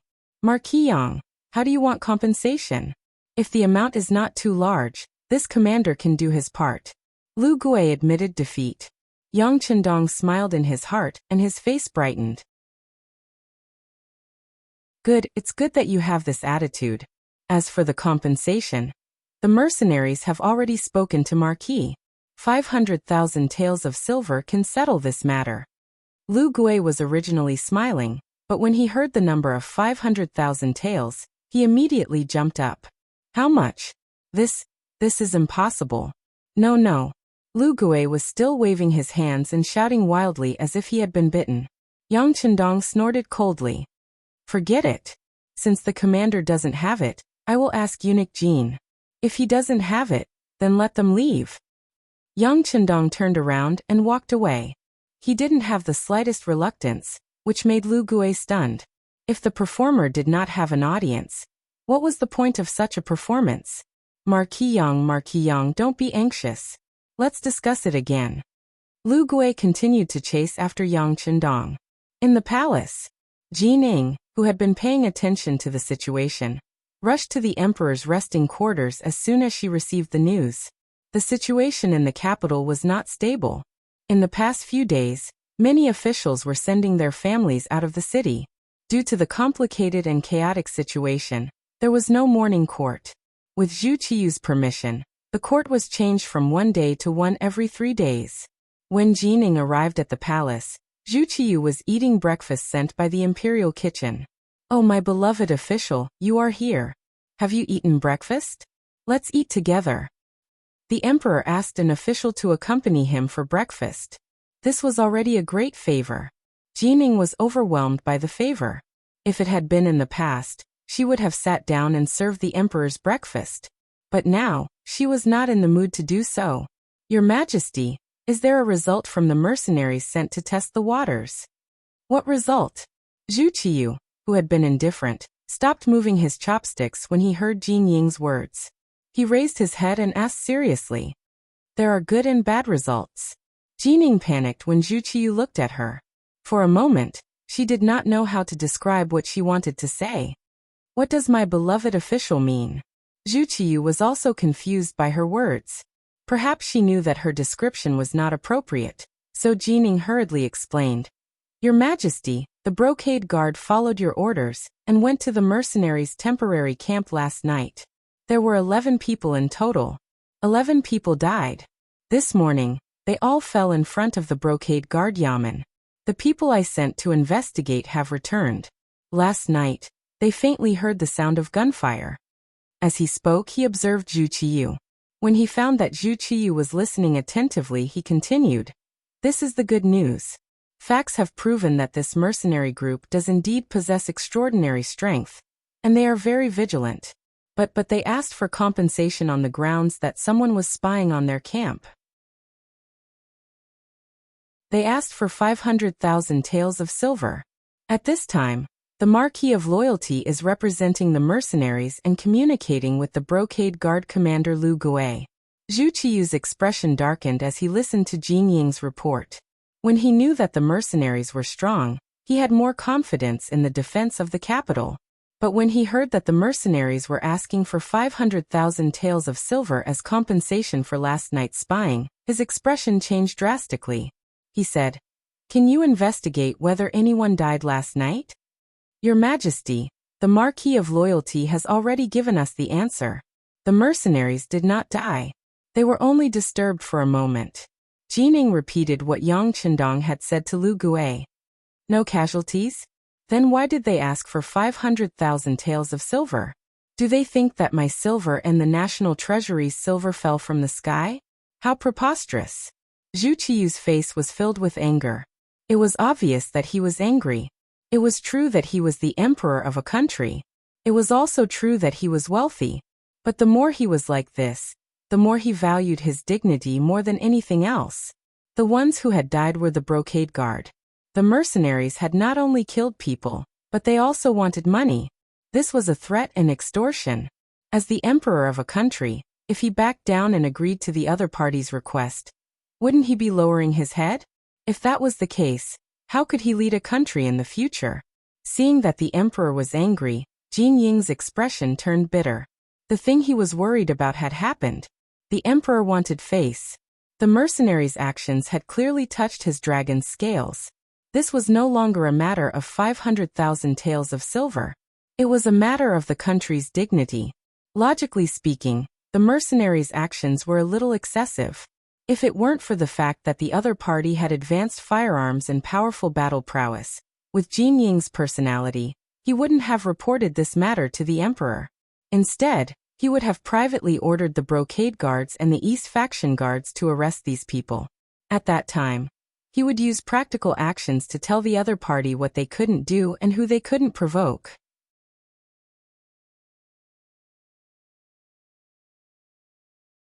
Chapter 191. But after what had happened last night, he truly didn't have the confidence to do such a thing. And now that the safety of the capital was in danger, he couldn't use violence to suppress the enemy. Otherwise, before Walla's army arrived, he would be thrown into chaos. After all, the emperor had spent a great deal of money to ask Yang Chendong to hire these mercenaries, so there could be no problems at this time. Otherwise, the defense of the capital would probably develop in the worst possible direction. And if Zhu Qiyu lost the capital, he would essentially lose the throne. In the south, there was still Yingzong keeping an eye on this place. If there was a chance to deal a heavy blow to the throne, Yingzong probably wouldn't show any mercy. If Zhu Qiyu was no longer the emperor, what was a great eunuch like him? When the time came, many people would probably try to capture him and bring him to Yingzong to claim credit. Even if it was for her own sake, Jining still had to warn Zhu Qiyu. Even though she knew that he was currently in a bad mood, she still had to say what needed to be said. Your Majesty, a lack of forbearance in small matters will spoil great plans. We've already spent 10 million taels of silver, so we don't mind spending another 500,000 taels. As long as Your Majesty agrees, I can privately resolve this problem and do my best to prevent this matter from spreading. What does Your Majesty think? Jining wanted to ask Zhu Qiyu to back down. As soon as she said this, as the emperor of a country, of course he was displeased. He kept a straight face and didn't say yes or no. Zhu Qiyu truly didn't want to lower his head. This was the dignity of a country, not just a matter of 500,000 taels of silver. With his hands behind his back, Zhu Qiyu stood up from the table and walked to the window, looking into the distance. Although all he could see were tall and majestic palaces, it didn't stop him from expressing his feelings. He was very angry. Jining couldn't help but panic at Zhu Qiyu's cold attitude. Your Majesty, this matter can't wait any longer. Please reconsider. The embroidered uniform guard had been the cause of this incident. If the mercenaries were allowed to leave and the capital was lost, all the blame would fall on the head eunuch. He would be the second Wang Zhen, and even the history books would record him as a sinner for all eternity. Therefore, in Jin Ying's heart, even if the mercenaries wanted to leave, it could not be because of the brocade guard. At this moment, he really regretted what he did last night. Jin Ying's pleas didn't get any response from Zhu Qiyu. He didn't even turn his head. It was as if he hadn't heard anything. What should we do? Jining was very anxious, but as an official, there was nothing he could do about the emperor's attitude. All he could do was sigh in his heart. Reporting. Just as Jining was feeling helpless and Zhu Qiyu was speechless, another chief eunuch, Ruzhu, arrived outside the palace. As soon as he appeared, he knelt on the ground with a panicked expression, his body trembling slightly. Ruzhu had only been a court eunuch in Daizong's time, and hadn't been particularly outstanding. After Jining took the throne, this man had quickly been promoted to supervising eunuch of the Imperial Horse Directorate, a position that had been guaranteed by the dead monk Qian. He was primarily responsible for communicating with the Bureau of Military Personnel, and was in charge of military affairs. Jining was standing at the gate. When he saw that it was Ruzhu, he instinctively believed that the matter had gotten out of hand, and that LV Gui had not received the decree, and was not willing to pay. So the mercenaries were preparing to leave the capital. When he thought of this possibility, his face paled. Is there something important? There is. The Bureau of Military Personnel has just received news from scouts that the vanguard of the Walla army is less than 150 li from the capital. Tomorrow, they will appear at the walls of the capital. As Ruzhu spoke, he raised his head, revealing a panicked expression. What? Repeat that for us. Zhu Qiyu, who had been facing away from the gate, finally turned around. Not only that, he quickly walked over to Ruzhu, who was still kneeling on the ground. When Ruzhu saw that the emperor was asking, he didn't dare to hesitate and immediately replied, Reporting to Your Majesty, the Bureau of Military Personnel has sent news that the vanguard of the Walla army, 10,000 cavalry, is heading toward the capital. They are less than 150 li from here, and will arrive at the city gates tomorrow. So fast. Hearing that the Walla cavalry would arrive at the city gates tomorrow, Zhu Qiyu's face became serious and panicked. The other party was an elite cavalry. Although there were only 10,000 of them, the 10,000 ordinary soldiers in the city couldn't compare to them. Although there wasn't much difference in numbers, more than half of the great Ming dynasty's elites had been lost in the Battle of the Tumu Fortress. Later on, when Admiral Shi Hung led the troops to battle, he had taken the remaining elites with him. Now there was only a second-rate army left in the city. How could they stop the Walla army? Thinking that the Walla army would be at the foot of the capital tomorrow, and that they might charge into the capital tomorrow, his position as emperor might come to an end, he couldn't help but stagger a few steps and his body became unstable. Jining reacted quickly and quickly reached out to support Zhu Qiyu, who was 30 years younger than her, and asked with concern, "Your Majesty, are you all right?" "Zhen is fine. Beloved subject, the enemy's cavalry is about to arrive. What can we do?" Zhu Qiyu no longer had the stern look on his face. In exchange, he was panicking and lost his mind. It had to be said that Zhu Qiyu was miserable enough. He wasn't even 22 years old, but under the urging of his officials, he had taken over a mess in this chaotic world. Then accidents happened again and again. He, who hadn't fully grasped the imperial power, was like a small boat in the ocean that could be swallowed by the waves at any time. How could he not be nervous and afraid? "Your Majesty, it's fine. Don't we still have the mercenaries? Moreover, the loyal Marquis has already taken charge of guarding the capital. It's time for them to show their loyalty to the country," Jining advised as she supported Zhu Qiyu. Right, there's still the loyal Marquis and the mercenaries. How about this? Immediately take out 500,000 taels of silver from the national treasury to the loyal Marquis and the mercenaries. But remember, last night's incident was the embroidered uniform guard acting on their own. It has nothing to do with us. This silver can only be considered what the embroidered uniform guard owes us. In this dire situation, Zhu Qiyu finally relented, but he did not forget the dignity of the sovereign of a country. Jining also knew that in this situation, this was not the time to haggle over the 500,000 taels of silver, so she immediately agreed. "Your Majesty, be at ease. This subject will handle this matter, and will definitely handle it beautifully. I will not lose face and decorum for the imperial household." Good. With beloved subject handling matters, we are at ease. "Quickly go and handle it," Zhu Qiyu said with a hint of anxiety. At this moment, all his hopes were placed on Yang Qindong and the mercenaries he had spent a fortune to hire. The Yamen of the embroidered uniform guard. LV Gue was currently drinking tea with Yang Qindong. The two of them did not communicate much, but in their hearts, they both knew that they were waiting for news from the imperial palace. After all, this involved 500,000 taels of silver and the imperial household's face. The final decision still needed the emperor's decree. Yang Qindong, who was sipping his tea unhurriedly, showed enough confidence at this moment. He insisted that Zhu Qiyu would definitely give in. All of this came from the news he had received last night. The Walla's vanguard cavalry of 10,000 people was approaching the great Ming dynasty's capital. If nothing unexpected happened, they would arrive at the city tomorrow. The Yangxie Security Bureau was willing to spend a lot of silver and gold. The information they received was even earlier than the great Ming dynasty's imperial household. However, this news would probably reach the imperial palace today and reach Zhu Qiyu's ears. Then the new emperor would have no choice but to give in. Speaking of which, Yang Qindong did not lack the 500,000 taels of silver. However, he insisted on doing this to warn all parties not to easily inquire about the mercenaries. Otherwise, the consequences would be very serious. Presumably, after what happened this morning, whoever had such an idea would have to think twice before acting. Maintaining the mystery of the mercenaries was also of great significance for future actions. This was also part of the plan to pave the way for some future actions. With such a significance, in order to achieve the goal, what could he do even if he had to confront the genie guards?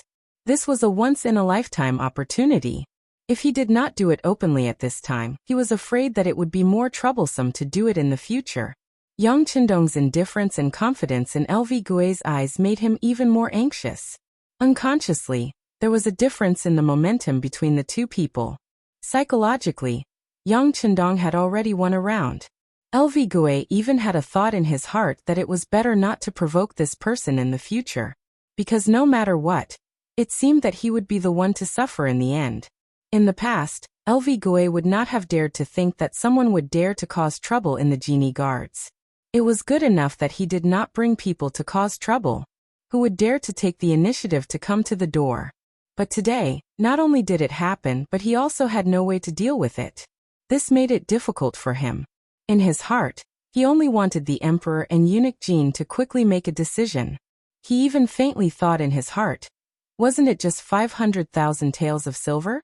Just give it to the loyal Marquis. LV Gui's heart had already begun to show weakness. It was at this time that Rouge arrived. At the same time, he brought the emperor's oral decree for the Genie Guards commander LV Gui. In the inner hall of the Genie Guards, LV Gui knelt to receive the imperial decree, appearing extremely respectful. It was worth mentioning that Yang Chendong only stood up from the chair when Rouge was about to deliver the emperor's decree. He did not have the slightest intention of kneeling on the ground. Just this kind of behavior was a great disrespect. Logically speaking, it was enough to arrest him. But at this time, whether it was the supervising eunuch Rouge or the Genie Guards commander LV Gui, they cleverly pretended not to see. At this time, it was not the time to have a dispute.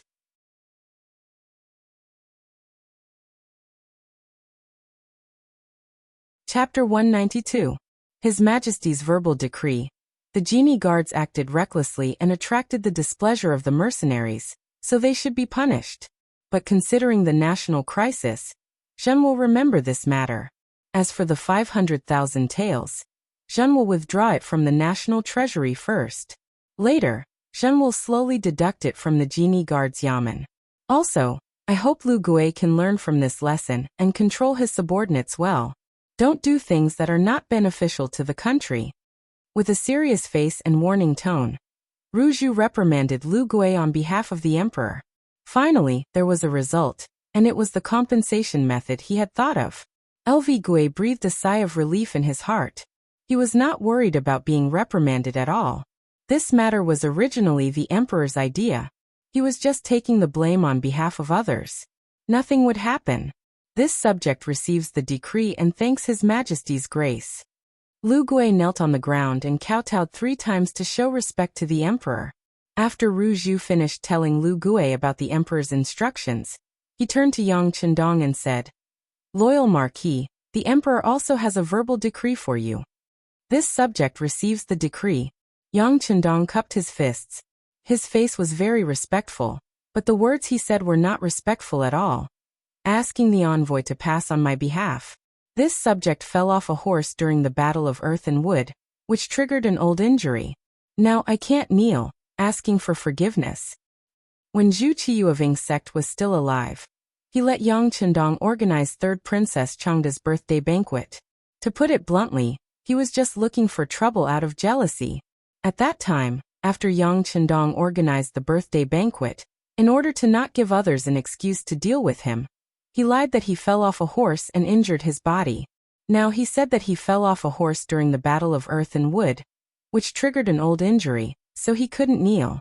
Speaking of which, it was a coincidence. But he didn't think about it. The current Yang Chendong wasn't even 20 years old. Even if he really suffered an injury, at this age he should have recovered. However, he still used this as an excuse.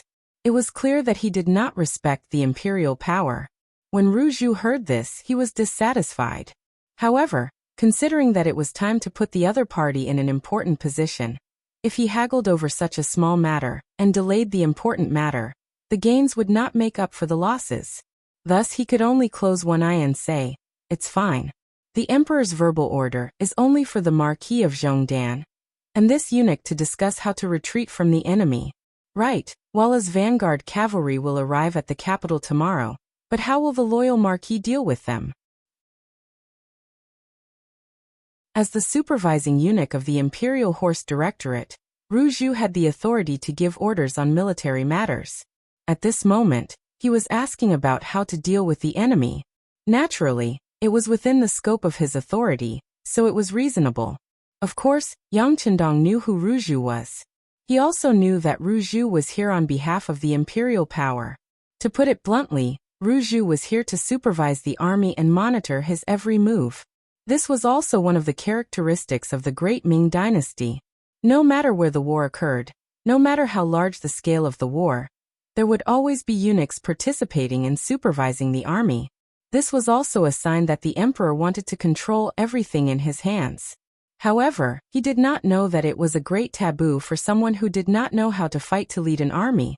Just like in Tumu Castle, Guojing, as the supervising eunuch, played a role in restricting the Great Ming Dynasty's elite army, causing them to lose the best opportunity to fight due to internal friction and suffer a crushing defeat. With the previous example, how could Yang Qindong allow eunuchs to participate in military matters? Immediately he replied with a serious expression. Eunuch Ru, as for how to deal with the enemy, I still need to discuss with the mercenaries. Of course, with the 500,000 taels of silver, we can show our sincerity.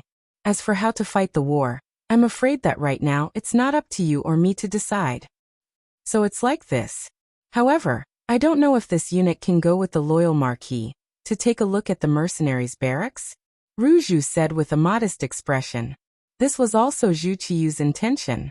Although it was true that the mercenaries were invited by Yang Qindong, they were using his money.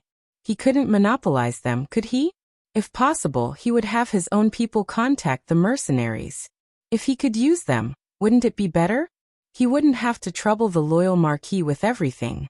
To put it bluntly, he was burning the bridge after crossing the river. Zhu Qiyu wanted to get rid of Yang Qindong, the middleman. Among the people, this was called forgetting one's mother after getting a wife. How could Yang Qindong not see through this little trick? No one knew that the mercenaries were actually the new Yangxia army under his command. The only reason he didn't reveal this relationship was because the timing wasn't right. As for people wanting to take advantage of the cold front, he wasn't worried at all. It was simply a waste of wax for a blind man to light a lamp. Because it wasn't time to reveal this relationship, Yang Qindong wouldn't make any decisions on behalf of the mercenaries. Instead, he said to Ru Zhu with a smile, Eunuch Ru wants to go to the mercenaries' barracks to take a look. Marquis naturally welcomes you. However, I can't make the decision on their side. If something unpleasant happens, I hope that Eunuch Ru won't be angry. Hearing that Yang Qindong allowed it, Ru Zhu's face was immediately filled with joy. As long as this person didn't obstruct him, he was confident that he could make friends with the mercenaries. After all, the other party came to make money. Whose money wasn't money? He had the emperor as his backing and the national treasury's silver as his backing. As long as he was willing to spend money, he wasn't afraid that he wouldn't be able to convince the mercenaries. As if afraid that Yang Qindong would go back on his word, Ru Zhu hurriedly said, No problem, no problem. When the time comes, just introduce me to them. As for the other matters, I'll take care of them. Good, then prepare the silver and set out. Yang Qindong's face was full of smiles. Good. Ru Zhu hurriedly agreed. Then he turned to Lu Gui and said, Commander, I'll have to trouble you to send some people to escort 500,000 taels of silver from the national treasury to the mercenaries' compound. Thank you for your trouble. Ru Zhu and Lu Gui were both Eunuch Jin's trusted aides. Their positions were also very close, so it was natural for them to be polite. To this, Lu Gui also politely replied, It's my duty, it's my duty. I'll arrange for people to do it right away. The morning's questioning finally had a result. In the end, it ended with the imperial power backing down. Of course, to the outside world, this was the embroidered uniform guards backing down, not the emperor backing down. The 100 embroidered uniform guards pushed out 10 large carriages. In each carriage, there were 10 large chests. A total of 500,000 taels of silver headed straight for the mercenaries' barracks. As if afraid that Yang Qindong would do something bad, when Lu Gui went to arrange for people to go to the national treasury to get the silver, Ru Zhu accompanied him the entire time. He really didn't leave his side and didn't give him any space or time to spread the news. However, what Ru Zhu didn't know was that when Yang Qindong faced him, he stood with his hands behind his back. The hands behind his back were constantly making gestures to convey what he wanted to say. All of this was clearly seen by Tiger's Mane, who was standing behind him as a servant. After understanding what the young master wanted to say, he quietly left. Ru Zhu didn't care about this at all. He only wanted to keep an eye on Yang Qindong so that he didn't spread the news, especially not to the mercenaries. Other people and matters were not within his scope of concern.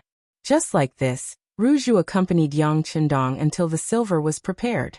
Only then did Ruju happily ask the loyal Marquis to accompany him to the mercenaries' courtyard. Yang Chendong gladly agreed, and the group left the embroidered uniform guards' yamen in a grandiose manner. Along the way, this group quickly attracted the attention of the common people they encountered. Spies from the Bureau of Security had already been planted in the crowd. With their intentional spread, the news that the embroidered uniform guard was looking for trouble with the mercenaries protecting the capital quickly spread.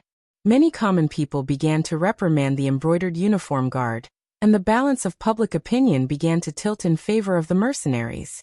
Leading public opinion for one's own use had not been noticed at the time, but Yang Chendong knew that in many cases, obtaining the support of the common people was already half the battle.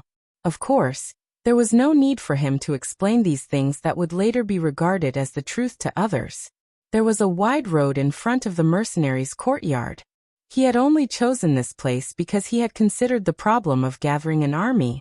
When Yang Chendong and Ruju arrived, it naturally didn't feel crowded at all. This place is not bad. Loyal Marquis is quite considerate. Ruju seemed intent on getting close to Yang Chendong, and he would only be satisfied with a few words of praise for this courtyard. Regarding this, Yang Chendong only smiled without saying anything. He naturally knew what the other party was thinking.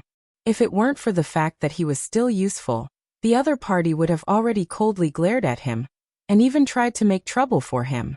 For this eunuch who had no emotions and only cared about profit and power, Yang Chendong was already giving him a lot of face by showing him some courtesy. As for any words of thanks or praise, that was simply out of the question. Since the cold vanguard had already entered the capital, no one would be able to make things difficult for him in the future. This was a display of his confidence. Yang Chendong's nonchalant attitude and silent smile along the way was seen by Ruju, and in exchange, he sneered coldly in his heart. He had already decided that once he got involved with the mercenaries, the loyal Marquis would just go wherever he wanted to go. Even eunuchs would look down on nobles who relied on the power of others. At the entrance of the courtyard, four cold vanguard soldiers stood at attention. They held a black and cold 95 style in their hands, and the gleaming bayonets on the body of the spear gave off an intimidating aura. How mighty! Ruju praised sincerely after seeing the might of the four mercenaries from afar. As they spoke, the group arrived at the entrance of the courtyard. Four gleaming bayonets were placed horizontally in front of everyone. This is an important military area. Unrelated people are not allowed to disturb us. Please leave quickly, or else bear the consequences. The four cold vanguard soldiers didn't show the slightest hint of fear despite the size of the group. On the contrary, they even took the initiative to speak.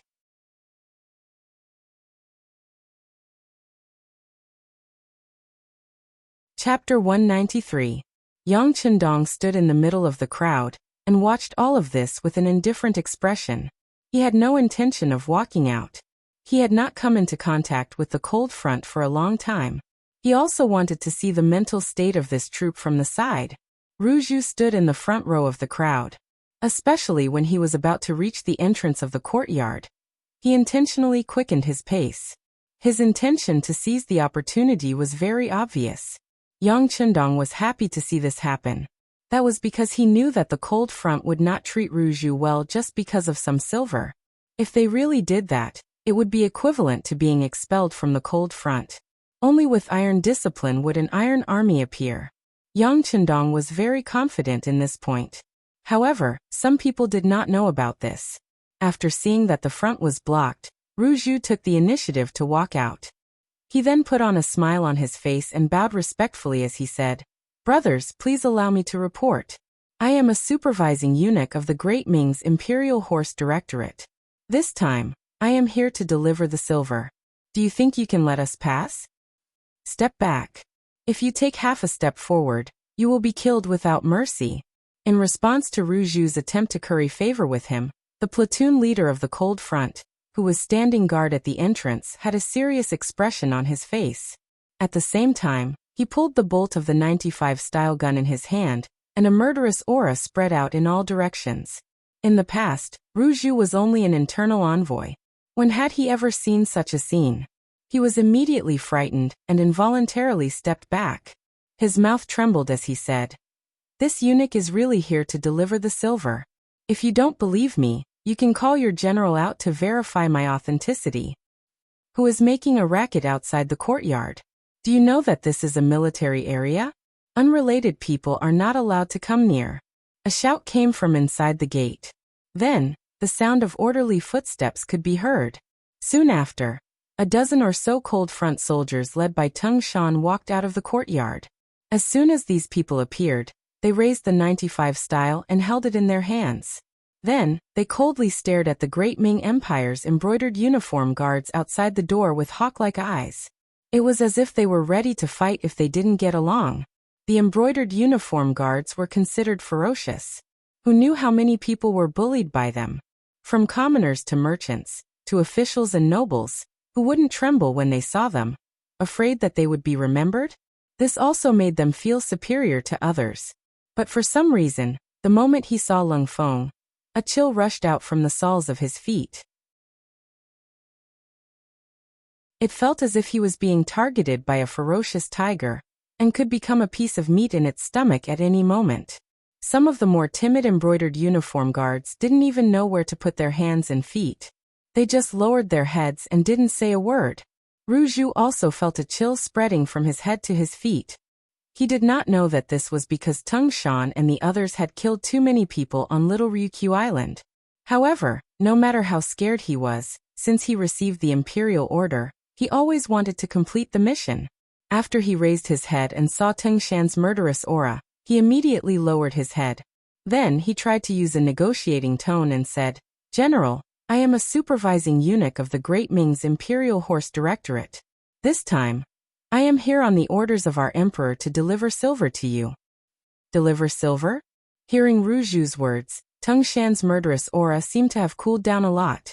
Sensing that the other party's tone seemed to have loosened, Ru Zhu thought to himself that silver was indeed the most useful thing. He immediately said, Yes, we are here to deliver silver to you. However, how should I address you, General? Are you the highest-ranking leader here?" "This battalion commander isn't the highest-ranking leader? What? Are you looking down on this battalion commander's low position?" Tung Shan looked at Ru Zhu with an ice-cold gaze. His murderous aura reappeared. Ru Zhu only asked about the other party's identity and position because he wanted to get to know the other party's higher-ups in the shortest time possible and establish a good relationship with them. He really didn't have any other intentions. However, after being reminded by Tung Shan and thinking about his previous behavior, he seemed to be a little too impatient. For a moment, Ru Zhu regretted his impatient actions. He opened his mouth and said, No, this general misunderstood. This eunuch didn't mean that." Leave your money and get out of here." Tung Shan had no intention of listening to Ru Zhu's explanation. He seemed to have been angered by Ru Zhu's words. At this moment, he waved his hand and looked like he was going to chase them away. "Leave your silver and scram." This was completely different from what Ru Zhu had imagined. For a moment he couldn't accept it. "General, shouldn't you call your leader over and discuss this?" Bang, bang, bang, bang. A series of gunshots rang out, and the tiles on the roof of the house opposite the courtyard were broken into countless pieces. Then, the tiles fell from above, raising waves of dust. Tung Shan opened fire. This was how he answered Ru Zhu's question. Facts speak louder than words. After a series of gunshots, all the brocade gown guards present were stunned on the spot. Then someone shouted, "Oh my God!" Next, the brocade gown guards gave up on their carriages and retreated in large strides. Ru Zhu was also in the crowd. In fact, his speed of retreat was not slower than anyone else. It had to be said that in the face of life-threatening danger, even a eunuch's reaction could be surprisingly fast. Everyone was retreating. Soon, Yang Chendong, Tiger's Mane, Beta Persei, and Qiu Vi of the first guard who had been standing in the crowd appeared. Initially, when Tung Shan saw that some people did not retreat, he revealed a trace of anger. He wanted to teach them a lesson for ignoring his cold front. However, when the crowd retreated and Yang Chendong stood at the very front, Tung Shan, who originally had a ferocious look on his face and looked like he would attack at any moment, immediately turned into astonishment, followed by excitement and agitation. His originally straight and strong legs now looked like they were about to bend and kneel on the ground. The earliest cold front was personally trained by Yang Qindong. Even Lung Feng, who was in his later years, had only heard legends about the sixth young master. It could be said that in the most elite of the cold front, if there was only one person who could not be disrespected, and who everyone respected and had to give a thumbs up to, it would be Yang Qindong. Even Commander Lung Song of the army, although he also had the word Lung in his name, he only wore the army's Lung Feng uniform. It was more like in the Navy, Commander Gao Xiong's uniform. However, with only Yang Qindong, no matter if it was the army, the Navy, or even the Air Force who were practicing hot air balloons, they all respected him. He had a godlike reputation. When Tingshan saw him, how could he not want to kneel on the ground? Cough. With a soft cough, Yang Qindong could tell what Tingshan was going to do, and what kind of performance he was going to show. He immediately reminded him.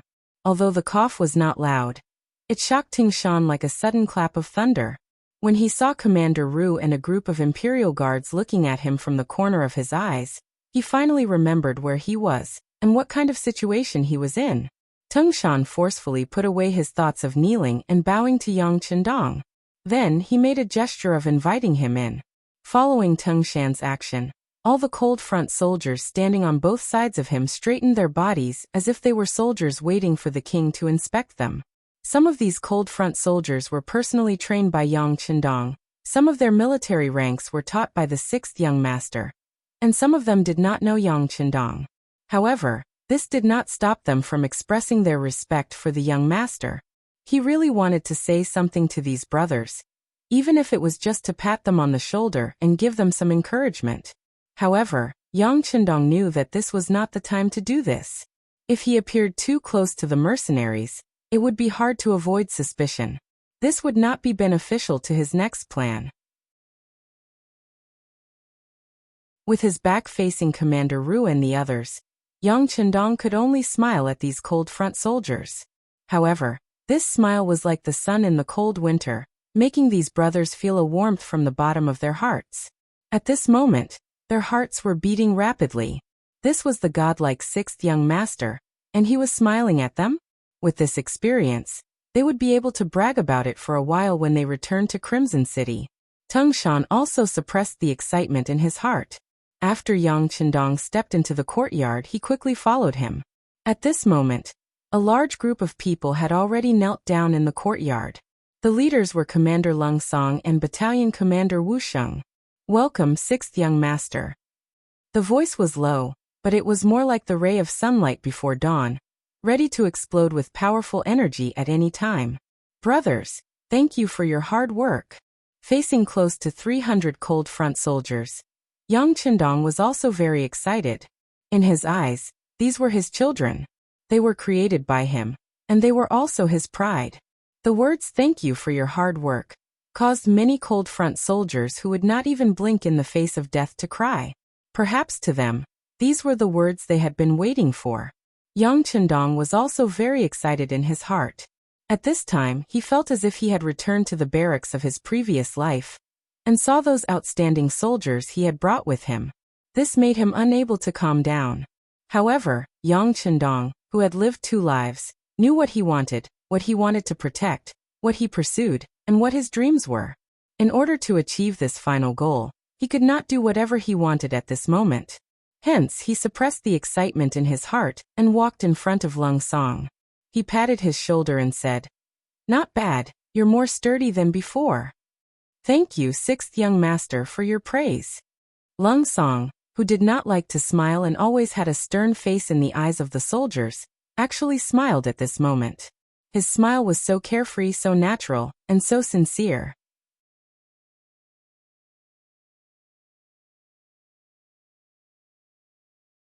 Chapter 194. He walked up to Tingshan, who had just returned to his unit, and lightly nodded. Extending a hand, he smoothed out Tingshan's uniform. "Very good. You're much more spirited than before." "Thank you, sixth young master, for your praise," Tingshan replied in a low voice, suppressing his excitement. Taking another step forward, Yang Qindong arrived in front of Wu Sheng. Extending his right hand, he formed a fist and punched Wu Sheng's chest. Very good. I heard that you've worked very hard. Now that you're a battalion commander, keep it up. Wu Sheng did not complain after being punched. On the contrary, he excitedly called out, "Sixth young master, please be at ease. Wu Sheng will definitely perform even better, and strive to become regimental commander as soon as possible, surpassing regiment commander Lung Song, and becoming his commanding officer." This cry immediately drew laughter from the other members of the Cold Front. One by one, it took him a full hour to greet each of his brothers. He could still call out the names of some of them, but he didn't recognize some of them.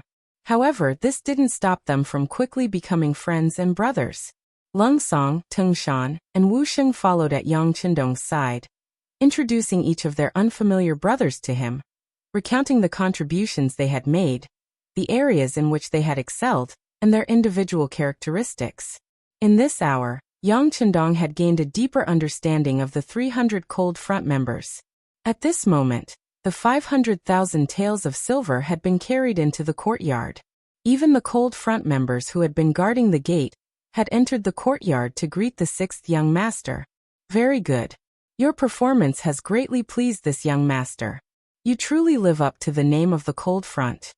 Once everyone stood in line in front of Yang Qindong, the founder of the Cold Front began to speak. The Cold Front is like the cold edge of a weapon, but it has a purpose, and it is unyielding, unstoppable, and invincible. Today you were able to stand out from the rest of the Cold Front and come to the capital, come to this young master's side. This is even more proof of your excellence, that you are outstanding members of the Cold Front. For this reason, this young master is proud of you. After a round of encouragement, Yang Qindong sensed that the morale of the Cold Front soldiers had risen to an unprecedented level. Yang Qindong's face, which was originally full of smiles, suddenly changed and became much more serious. I don't care what kind of glorious past you have and what kind of outstanding performance you have. But now, this young master hopes that you can forget everything about the past and face the reality before you again. That is, you will be fighting against 10, 100, or even 1,000 people by yourself. I wonder if you can do it? Yes. With a low growl, the veins on the necks of the Cold Front members tightened, as if they would burst at any moment. This was their way of expressing their desire for victory and their confidence in themselves. Very good. Now I give the order for those who should rest to rest. The 3 battalion commanders, come with me. Yang Qindong knew that tomorrow's battle would descend. So in order for the soldiers to face the enemy with full energy and vigor, he gave the order for them to rest. With the order to disperse, the 300 Cold Front members left in an orderly fashion. There was not the slightest bit of panic in the process. This was the performance of a true elite force. From this, one could see that the great effort Yang Qindong had put into training them in formation had been effective. Lung Song, Tung Shan, and Wu Sheng followed Yang Qindong to a secret room deep within the courtyard. Qiu Vi led a group of guards to search the place. After confirming that there was nothing suspicious or dangerous, Tiger's Mane and Beta Persei flanked Yang Qindong on either side. It wasn't that Yang Qindong didn't trust Lung Feng's team, but as a leader, he should have such an imposing manner. It was said that sometimes, distance makes the heart grow fonder. Between a superior and a subordinate, there should be enough distance. Otherwise, if the relationship was too close, there would be a lack of mystery. Naturally, when he wanted to lead them, the words he said would be somewhat discounted. Tiger's Mane and the others' actions were seen by Lung Song and the other 2. If it were anyone else who dared to treat them like this, they would have been furious and would have even taken out their weapons to fight. However, this was allowed by the 6th young master, so they did not dare to show the slightest displeasure or displeasure. Speaking of which, all of this was thanks to Luan Shaoqian, Mo Qingyu, and the other political instructors. It was because of the existence of these political instructors that they constantly told the Cold Front members about the brilliance and greatness of the 6th young master. Gradually, everyone began to view Yang Qindong as a god. Because of this, who would dare to disobey his orders? Not to mention disobeying anything. If anyone dared to say anything bad about the 6th young master, who knew how many people would put that person to death in an instant? At this point, Even Lung Song, the only regiment commander in the army, did not dare to have any other thoughts or actions. Perhaps a regiment commander's position was already very high, and could be said to be the true commander of the army. But if he dared to say that Yang Qindong was not good, he was afraid that even the brothers who had the best relationship with him would turn against him because of this. This was the power of political instructors. They were able to eliminate the possibility of betrayal from the cold front members. Yang Qindong sat at the head of the table. Tiger's Mane then spread out a map that he had already drawn on the table. Yang Qindong pointed at it and said, "Come and see." Outside the courtyard, looking at the closed door, Ruju was not willing to leave like this. Thus he did not leave. Instead, he stood on the street and waited. However, this wait lasted for more than 2 hours. Fortunately, there was an accompanying eunuch who got a wooden stool for him to sit on. Otherwise, he would not have been able to hold on. Why hasn't the loyal Marquis come out yet? Could it be that something has happened? One of the accompanying embroidered uniform guard by who saw that so much time had passed, but there was still no movement from the small courtyard. He could not help but ask suspiciously, "Don't speak nonsense." Ruju's face stiffened, as if he was reprimanding him. However, in his heart, he was thinking that it would be best if something happened to Yang Qindong. If that was the case, the matter of communicating with the mercenaries would fall to him. At that time, he would be able to reap a lot of benefits. The greater the hope, the greater the disappointment. Just as Ruju was thinking about this, the door suddenly opened. Yang Qindong, dressed in green, walked out in large strides. As soon as Yang Qindong appeared, Ruju's eyes were fixed on him. He wanted to see if there would be any important figures from the mercenaries coming out to see him off. If that was the case, he could take the opportunity to say a few words and get familiar with them first. Unfortunately, only Yang Qindong and his servants came out. Not a single mercenary came out to see them off. This caused Ruju's face to be filled with disappointment. However, what he did not know was that the disappointment was yet to come. After Yang Qindong walked out of the courtyard, he directly came to Ruju and said with a serious expression, "Eunuch Ru, I have already tried my best to communicate with the mercenary generals. However, they did not agree to a eunuch being in charge of the army. They also said that since they have received the money, they naturally would not let the Walla army take the capital." After saying this, Yang Qindong shrugged his shoulders, looking as if he was powerless. Ruju felt as if he had been struck by lightning. He was frozen in place for who knew how long before he came back to his senses. At this time, Yang Qindong had already walked past him, heading in the direction of the immortal abode with his servants. "Wait a moment, Marquis Yang. What is going on here? The imperial supervisor has always been in the Great Ming Dynasty. Why are they making an exception now? I don't think this will work," Ruju said with a face full of unwillingness. He had already patted his chest in front of the emperor and Jining, saying that he would use the war as an opportunity to establish a good relationship with the mercenaries. He would also do his best to obtain a few new firearms, providing the best specimens for the Great Ming Dynasty's development. But now, even his authority to supervise the army had been taken away. Didn't that mean that this wish could no longer be fulfilled? Yang Qindong stopped in his tracks when Ruju called out to him. He suddenly turned around and said, "Eunuch Ru, you said that this is the law of the Great Ming Dynasty, but these people do not belong to the Great Ming, so they do not need to follow it. Of course, if Eunuch Ru is not satisfied, you can ask them yourself. However, if you provoke their displeasure, then you will have to take responsibility for the consequences. Right, I must remind you that the vanguard cavalry of the Walla will arrive tomorrow. It would be best if nothing unexpected were to happen." As if it was a kind reminder, Yang Qindong turned around and left with a hearty laugh, leaving behind a stunned Ru Xing. He was filled with unwillingness and resentment. Of course, he wanted to do as Yang Qindong said, and ask the mercenaries about the Great Ming Dynasty's rules.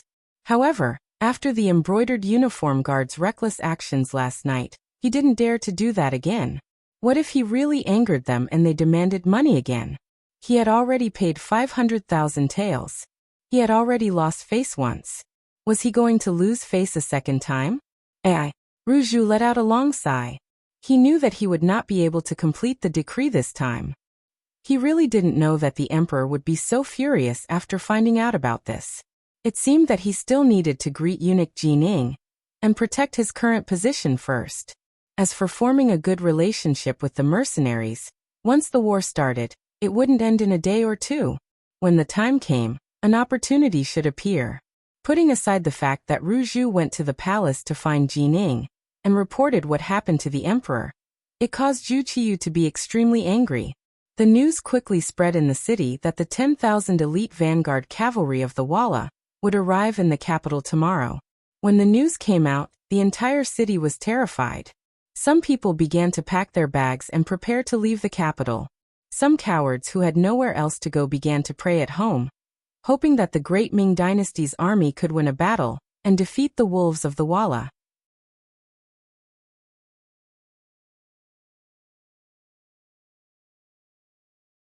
Chapter 195. The capital, which had just regained its peace due to the low price of rice, was once again bustling with activity. In the immortal abode, the girls were also affected. They all came over to ask young Qindong, who was practicing calligraphy, what was going on outside. Why was the commander still so calm when the battle was about to begin?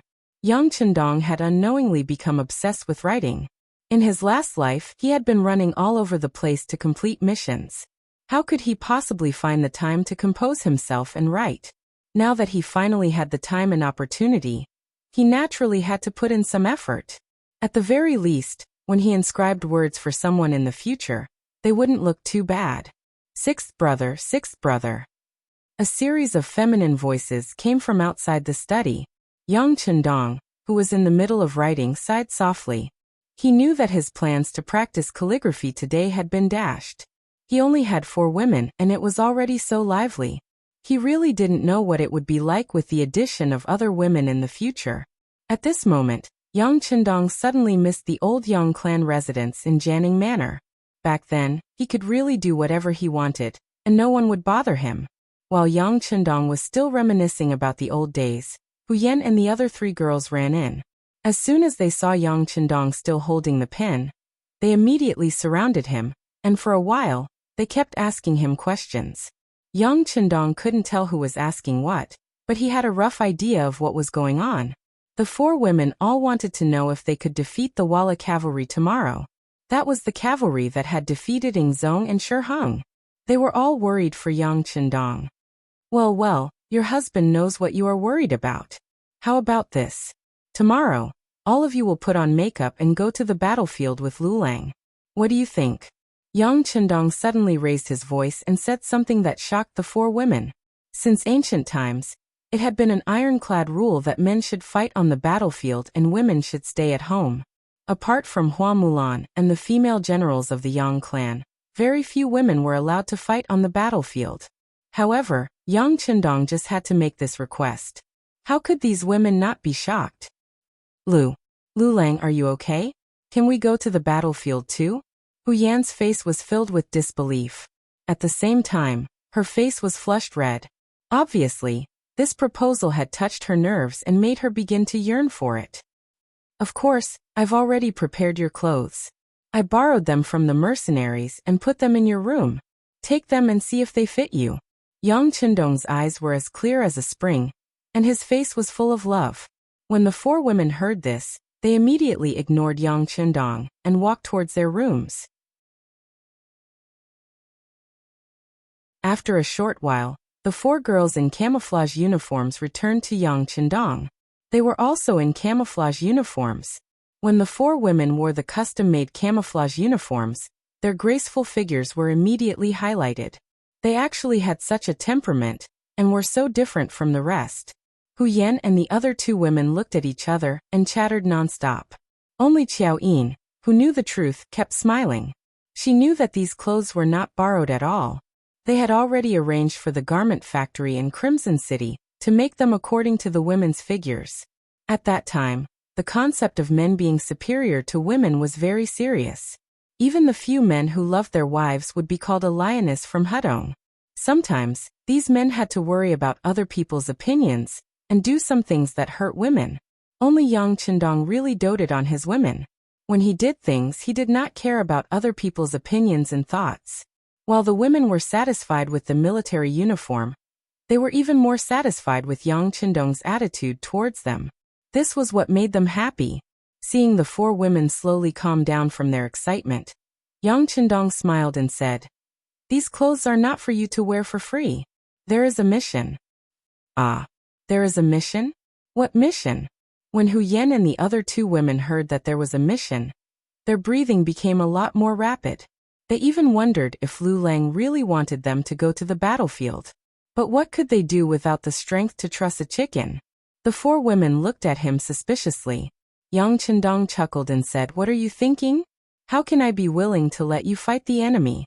Your task is to record the most wonderful scene on the battlefield, then go back and edit it into a program for more people to watch, and completely spread the glorious image of Lu Lang."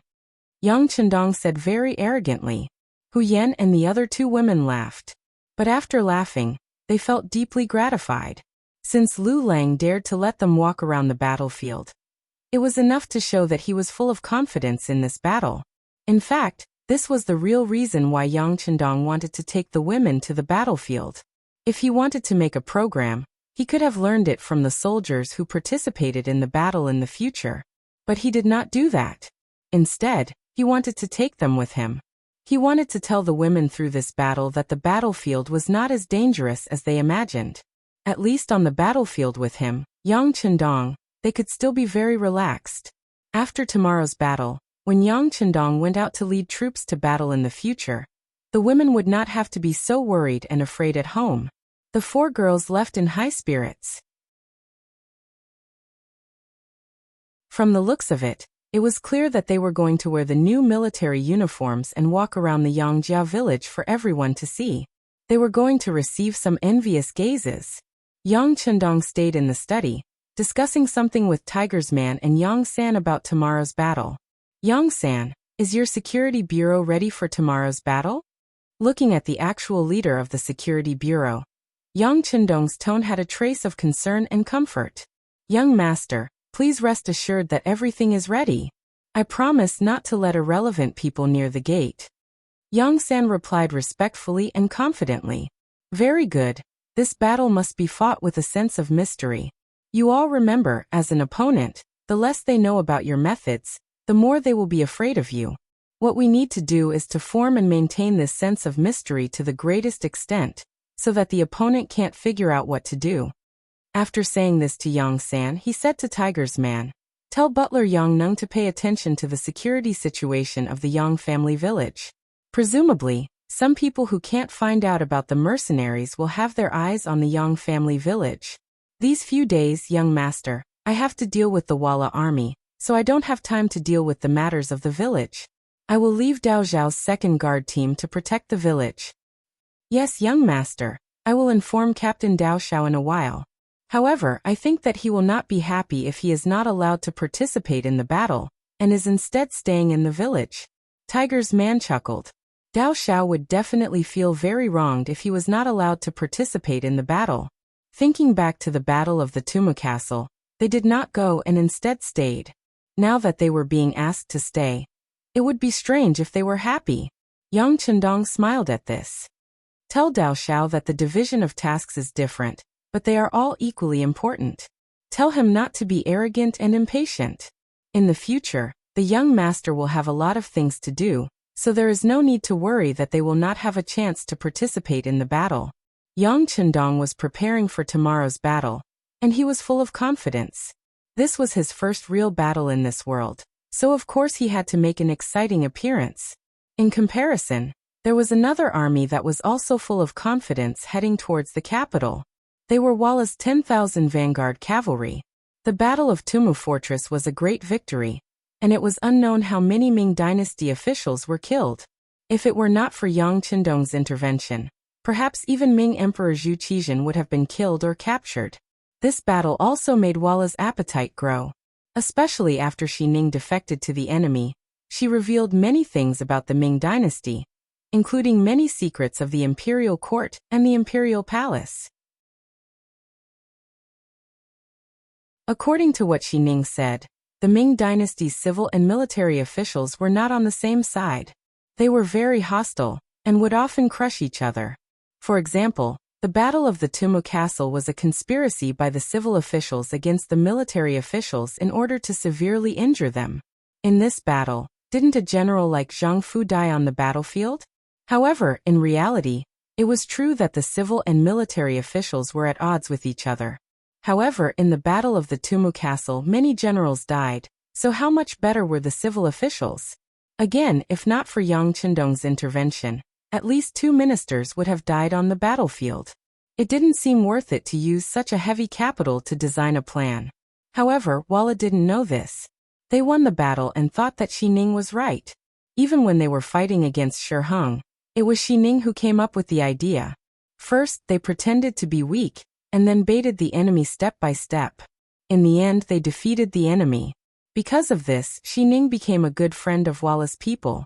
Sai Bian Wang, who was in charge of leading the vanguard, was leading the army to the capital of the Great Ming Dynasty. At the same time, he was asking Xi Ning if there were any powerful generals in the Great Ming Dynasty that could fight against him. Xi Ning had thought about this question many times in his mind.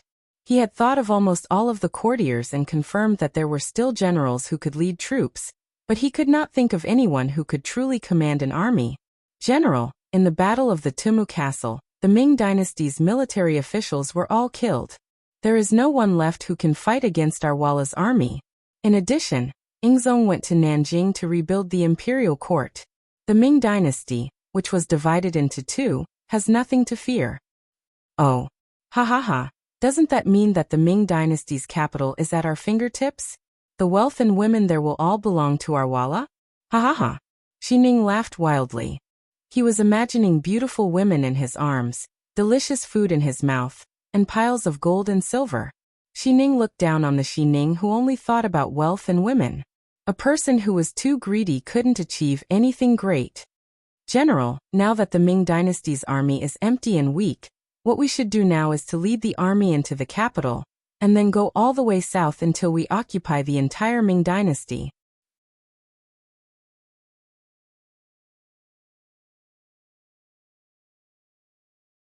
Chapter 196.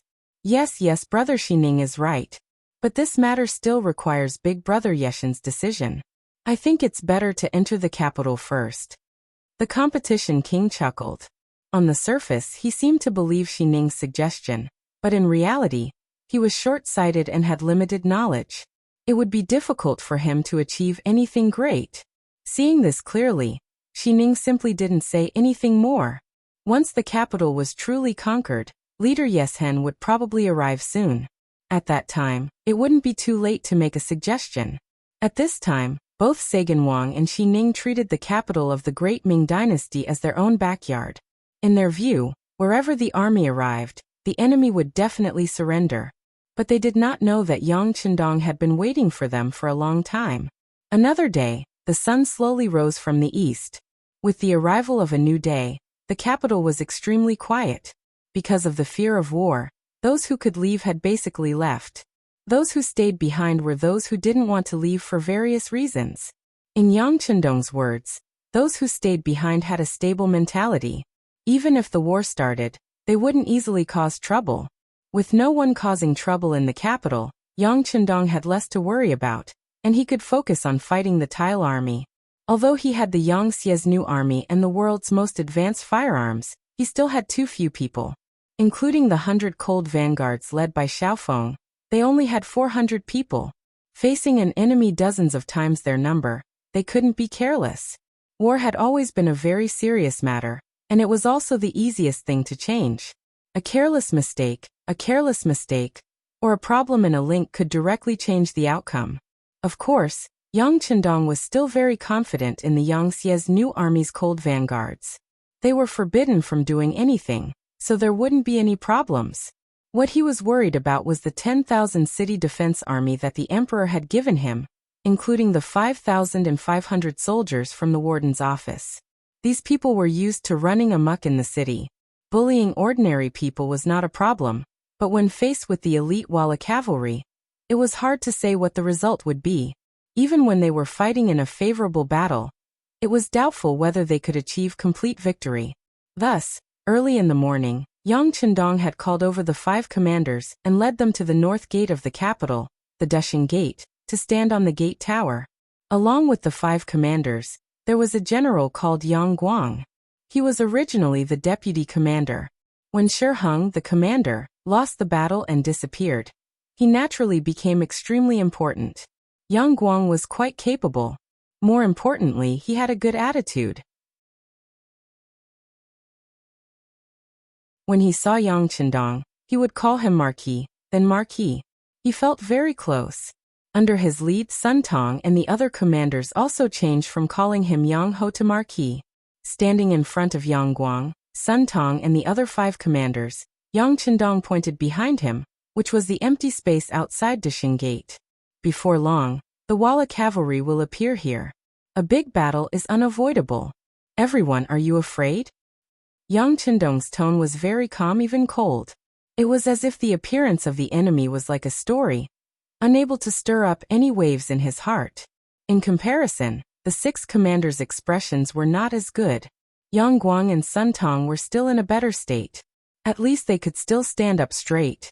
Tao Jin, Yang Jie, Gao Li and Mao Fushou, the 4 commanders' faces were obviously much uglier. If one looked carefully, their legs were trembling. In this month, the morning in the capital was not hot, but it was far from cold.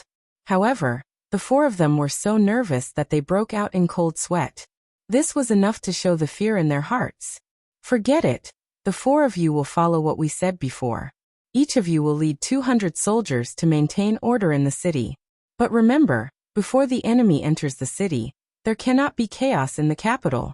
Otherwise, if there is a problem, the person who will be punished will be punished.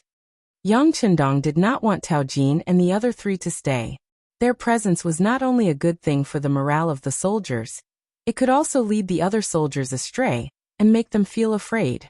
Hearing that they did not have to face the Walla cavalry, Tao Jin and the other 3 heaved a sigh of relief.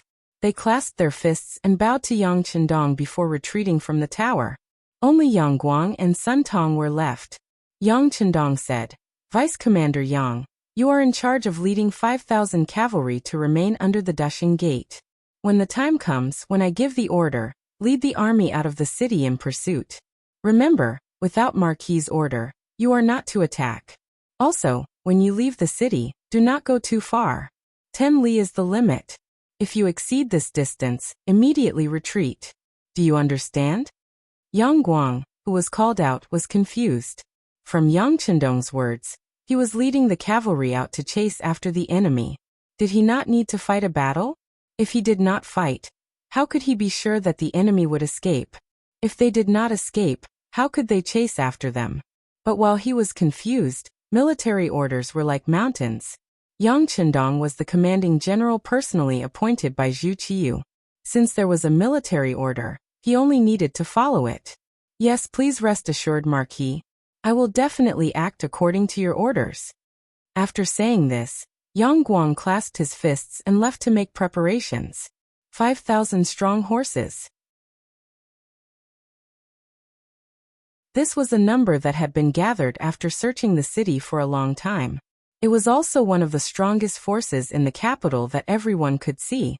Yang Guang also left, leaving behind Sun Tong, the commanding general, standing there with his chest puffed out and his head raised. He also had an imposing aura. In history, Sun Tong had chosen to rely on Jining. He had a glorious time, but in the end, his ending was very tragic. After understanding this part of history from the book, Yang Chendong realized that this person still had some ability. As long as he was guided well, he would become a good general.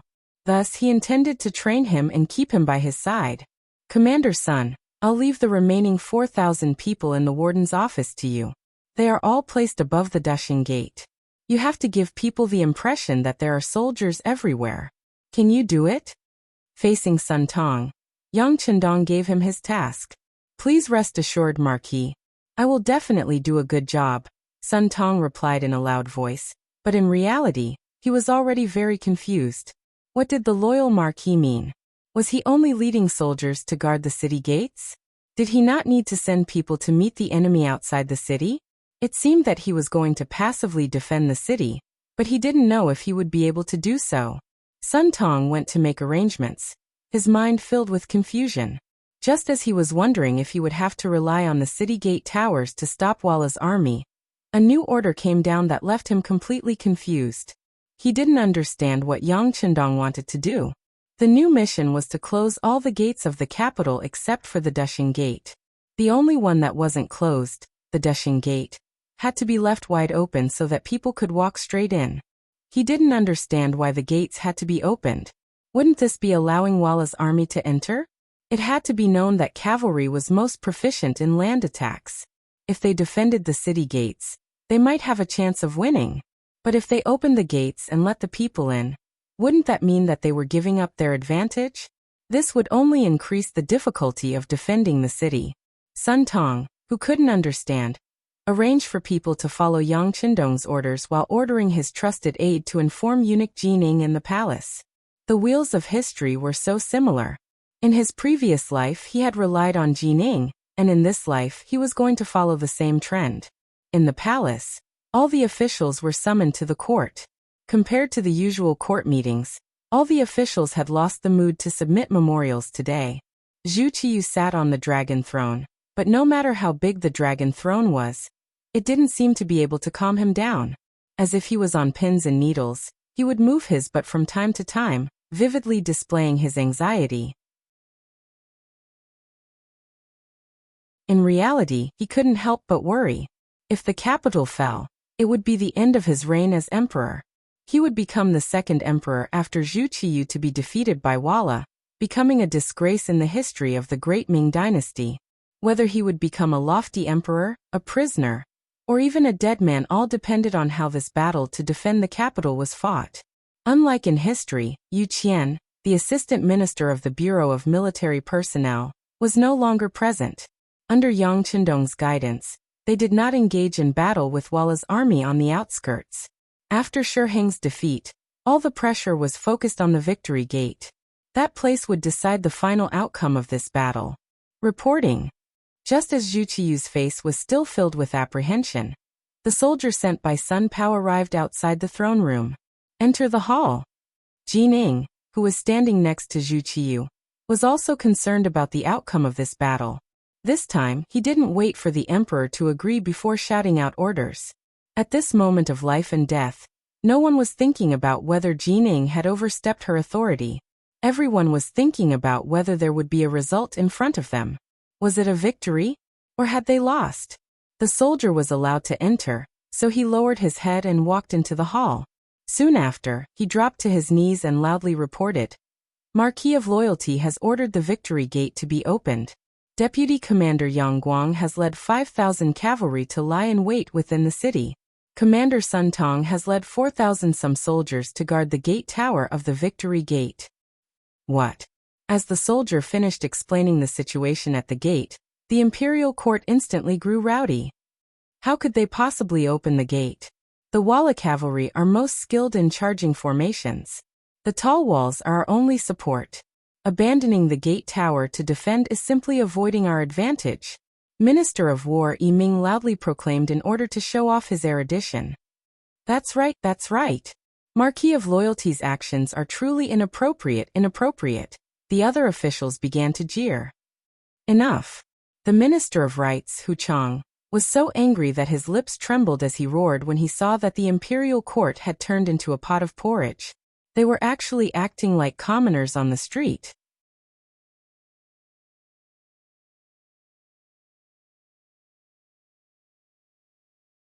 Chapter 197.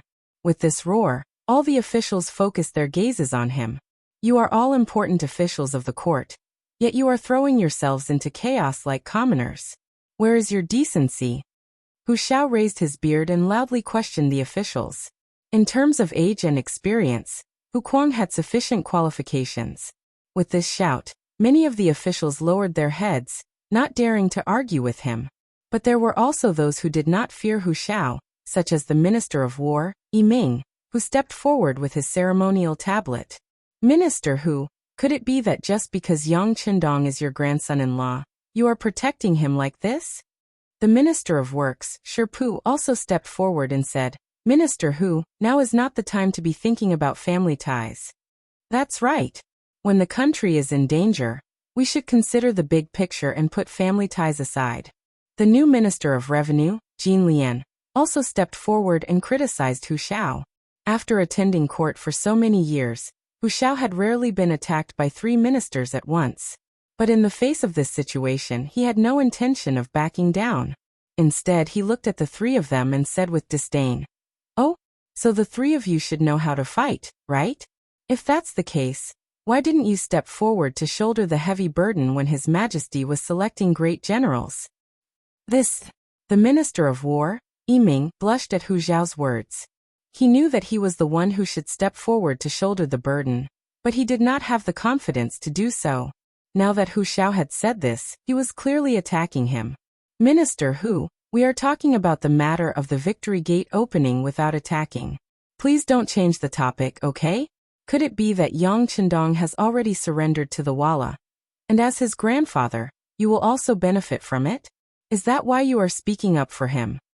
Yiming's attack touched on what everyone was most worried about. For a moment, the expressions of many officials changed. Even Zhu Qiyu, who sat on the dragon throne, turned ghastly pale. If what Minister Yiming said was true, then wasn't he handing the capital over to the enemy? Minister Yi, please conduct yourself with dignity. Seeing that the emperor and all the ministers were moved by Yiming's words, Hu Xiao roared with a face full of anger. Does Minister Yi have any evidence for what he said? Evidence? Of course not. But why is the city gate open? Yiming couldn't help but gloat when he saw Hu Xiao getting angry. Originally, he wasn't even a third-rank official, but because of Zhu Qiyu's appreciation, he was given the position of Minister of War, and became a second-rank official of the Great Ming Dynasty. But even so, he knew that some of the more experienced old officials still didn't like him. Now he could say that minister who was speechless. In the future, no one would dare to look down on him in court. Hu Xiao was an old official of several dynasties and had seen many storms. How could he be stumped by a new noble, Yiming? Hearing that the other party had no evidence, he couldn't help but sneer and ask, since there is no evidence, Daren's words just now are suspected of framing. The contempt in Hu Xiao's eyes was very obvious when he didn't even call him minister, and changed to lord. Yiming's face immediately turned ugly when he heard Hu Xiao's words. But before he could think of a counterattack, Hu Xiao continued, during this period of time, who doesn't know that the loyal marquis has bought a lot of property in the capital? Let me ask you, if he didn't have absolute confidence in defending the capital, why would he do this? This might be because he wants to calm the people. Besides, if he has already colluded with Walla, I believe that when the foreign race enters the capital, they won't touch his property, right? Yiming didn't know how to answer the question. So he simply gauged the heart of a gentleman with the yardstick of a petty person. Haha, what a joke. This is simply your excessive conjecture. Presumably, the emperor and the officials already knew what kind of person Walla was. He was simply a group of insatiable people. Just think about it. How could they put away their greed for the sake of others when dealing with such a person? If the loyal marquis wants to be on good terms with Walla, he doesn't need to do this at all. Everyone, don't forget who saved Ingzong from Walla. If he wants to be on good terms with Walla, he doesn't need to do this at all. When Ingzong's name was mentioned, the ministers immediately sucked in a breath of cold air. Yes, if Yang Chendong was really such a traitor, he didn't need to do that at all. This reason instantly convinced many people, including acting sect master Zhu Qiyu. The loyal marquis saved Ingzong's life, but he didn't go to Nanjing a while ago? I believe everyone can already understand his intentions. This time, he's withstanding a huge amount of pressure to fight against a strong enemy. If we still don't trust him, wouldn't it be too disappointing? Hu Chang spoke as if he was fighting for justice for Yang Chendong. In fact, he was also very optimistic about his grandson-in-law. With Hu Xiao's words, the originally excited ministers quickly calmed down. Even Emperor Zhu Qiyu was a lot more confident because of these words. He said in the court, "Yes, the loyal marquis is loyal to the Great Ming. No one is allowed to say such words in the future. Now let us wait for the good news." Because of Hu Zhao's argument, the debate in the court was finally suppressed. Yang Chendong, who was still unaware of this, was standing on the tower of the Victory Gate at this moment, looking into the distance. He didn't know that Hu Xiao had helped him block the attacks of the ministers, so he could lead the army in the front line at ease. Of course, even without Hu Zhao's help, Yang Chendong wouldn't hand over his military power at this time. It would just cause a lot of trouble. Standing on the tower, the moment he put down the binoculars, he said with a smile to the 4 delicate women in camouflage clothing standing beside him, "You can see now, the Walla cavalry is here." "Ah, are they here? Where are they? Where are they?" Hu Xiao and the other women were very excited at this moment. They each held the binoculars hanging around their necks and looked into the distance. Sure enough, there was a burst of smoke and dust, and the Walla cavalry was here. With the competition king as the leader and Xi Ning as the guide, the 10,000 Walla cavalry were rapidly heading toward the capital of the Great Ming Dynasty. With so many people, looking from a distance, it was really a spectacular sight. Seeing that they were less than 15 li away from the capital, the fast horse scouts in the front line rushed back and reported that the Victory Gate in the capital was wide open. "The gate is wide open? What does this mean?" The competition king was somewhat at a loss when he heard this news. Logically speaking, if the Great Ming army knew that he was coming, they would either defend the city to the death or flee like crazy. Why did they open the gate? This was inconsistent with the facts. Xi Ning was also confused by this news. He had not been in the capital for so long, so he did not know what had happened here. All he knew was that the Great Ming Dynasty had a situation where 2 emperors ruled together, because of Zhu Qiyu's ascension. That was all. In Xi Ning's opinion, having 2 emperors ruling together was a good thing. When the power was divided, it gave the Walla army a chance to break through. But now that the gate of the capital was wide open, he could not figure it out. Before he could figure out what was going on, the competition king had already asked him, "Brother Xi Ning, why did the Great Ming Dynasty open the Victory Gate? Could it be that they want to surrender to us?" This, maybe.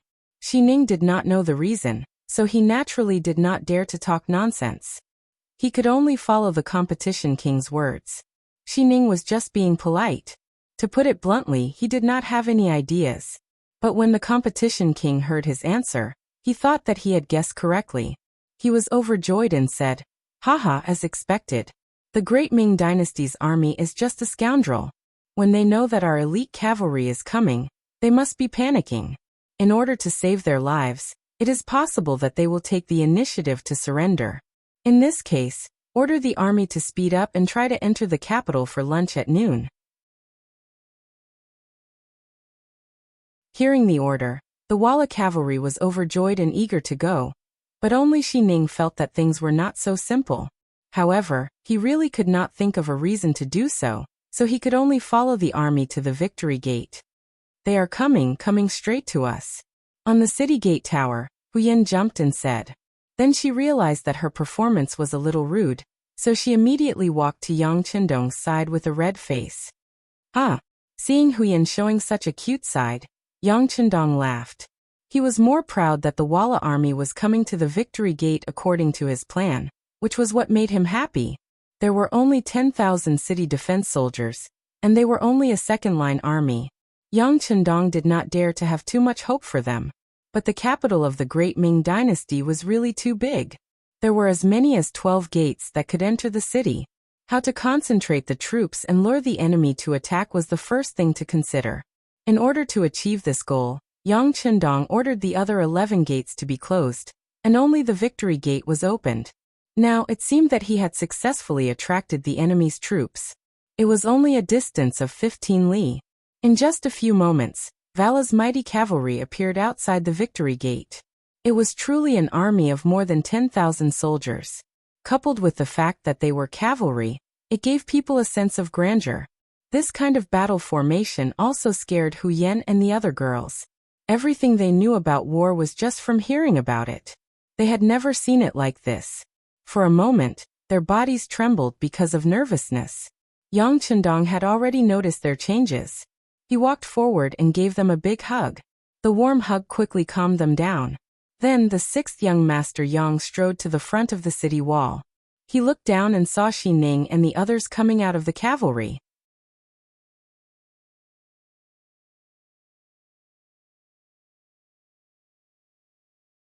Chapter 198.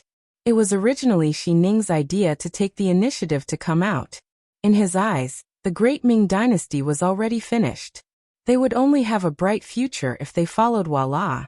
What he needed to do now was to perform well before everything was set in stone and gain more capital, so that he could gain more benefits in the future.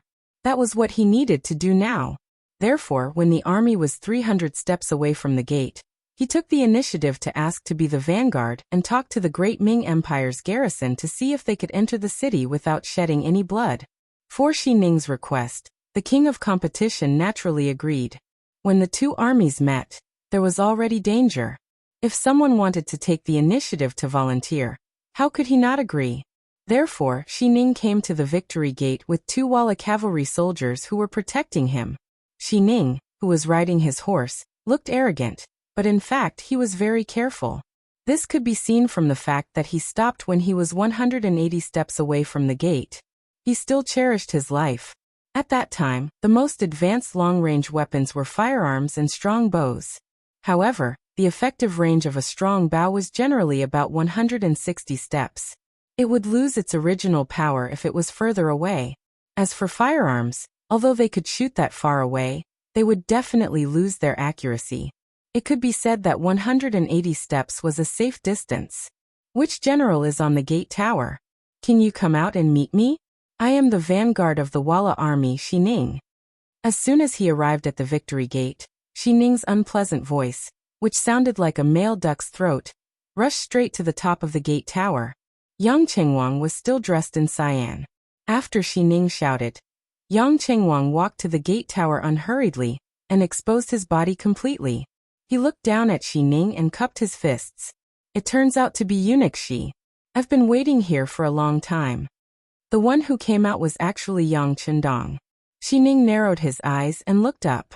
Suddenly, a burst of anger rose from the bottom of his heart. His younger brother Xi Sheng once had a conflict with Yang Chendong. Not long after that, his younger brother died while performing a mission. Although the report at that time said that his younger brother died because of excessive indulgence in sex with a prostitute called Cai Tianxian, he was unwilling to believe this fact. Xi Sheng could be said to be a veteran in the field of flowers. How could he make such a low-level mistake? His instincts told him that there was something fishy about this matter, and it was very likely that he had been harmed by his enemies. However, because her younger brother and she had offended too many people, it was not easy to find a target. However, he still secretly investigated. Before the results were out, Ingzong, Zhu Qizhen, had already sent him to the battlefield, which led to the current situation. Back then, Yang Chendong was one of the people he suspected. Now that he suddenly saw this person reveal himself, how could he remain calm? At that moment he coldly snorted and said, I really can't believe it. Is there no one else in the great Ming dynasty? How could they let a brat greet the Wala's army? Xi Ning's words clearly implied something, and also expressed her strong dissatisfaction with Yang Chendong. He said that the 6th young master Yang was too young to take on such a big responsibility. As soon as these words came out, Tiger's Mane and the others, as well as Hu Yen and the other girls, were immediately dissatisfied. As the person involved, Yang Chendong was not angry at this time. On the contrary, he said with a smile, Duke Xi, you flatter me. As the saying goes, the kind of person you are dealing with depends on the kind of person you are dealing with. Just like the Wala who doesn't know what's good for him and doesn't know how to repay kindness, the great Ming dynasty can send the young marquis to deal with him. Hu Yen and the other women covered their mouths and chuckled at his counterattack. First, Xi Ning looked down on Yang Chendong, and then she was ridiculed. It was because the Wala was weak that the great Ming dynasty sent the young Marquis of Loyalty to greet him. The meaning was that the great Ming dynasty would send the kind of person you are. This is called equality. If you look down on Yang Chendong, then you are actually looking down on yourself. This was clearly Yang Chendong giving her a taste of her own medicine. Hu Yen and the other girls, who had long known that Lu Lang's words were powerful, How could they not feel sad for Xi Ning at this moment? There were not many people in the world who could win against their husband in a war of words. On the city tower, Yang Qindong's words of sarcasm and even abuse made Xi Ning's face turn red and her eyes widen. But before she could make any counterattack, Yang Qindong continued, "Your body, hair, and skin are from your parents. You don't dare to destroy the beginning of filial piety. If you castrate yourself, how will you have the face to see your parents and relatives when you go to the underworld? This is unfilial. Loyal to the country, you have received the kindness of the great Ming Dynasty. You should be a person of the great Ming Dynasty. Even if you die, you will be a ghost of the great Ming Dynasty. However, in order to survive, you ran to the enemy. This is a cruel and unscrupulous act. This is disloyal. You bully the common people and are greedy. Your parents and family were once common people. Once you gained power, you bullied the weak. This is unbenevolent. For your own selfishness, you actually danced with the wolves and wanted to lead the war to the great Ming Dynasty, making the common people homeless and living in misery. This is unrighteous. You are disloyal, unfilial, heartless, and unrighteous people. I don't know how you have the face to live in this world." After a series of hearty and incessant curses, Xi Ning's face became more and more unsightly. She felt as if the blood in her body seemed to be churning endlessly, and in the next moment, she would spit it out. Xi Ning's performance was seen by Yang Qindong, but he did not have the slightest intention of stopping. Instead, he raised his voice by a few decibels and continued to shout, "You are a thief. Heaven and earth are witnesses. You are the leader of the thieves." After shouting, Yang Qindong suddenly pointed at Xi Ning with his right hand and said, "If the heavens have eyes, this child should die immediately. He can no longer cause trouble in the world." Pooh! A bullet flew out, following Yang Qindong's finger, and landed right where Xi Ning's heart was. Xi Ning, who was originally angry, only felt a pain in his chest, and then he lost all feeling. With a plop, he fell from the horse to the ground. Everything happened too fast. When the sniper rifle with a silencer was fired, coupled with Yang Qindong's shout, it did not attract the slightest bit of attention from others. What everyone saw was the scene of Xi Ning falling from the horse and hitting the ground after Yang Qindong asked the heavens. Xi Ning was dead. His body was lying on the ground.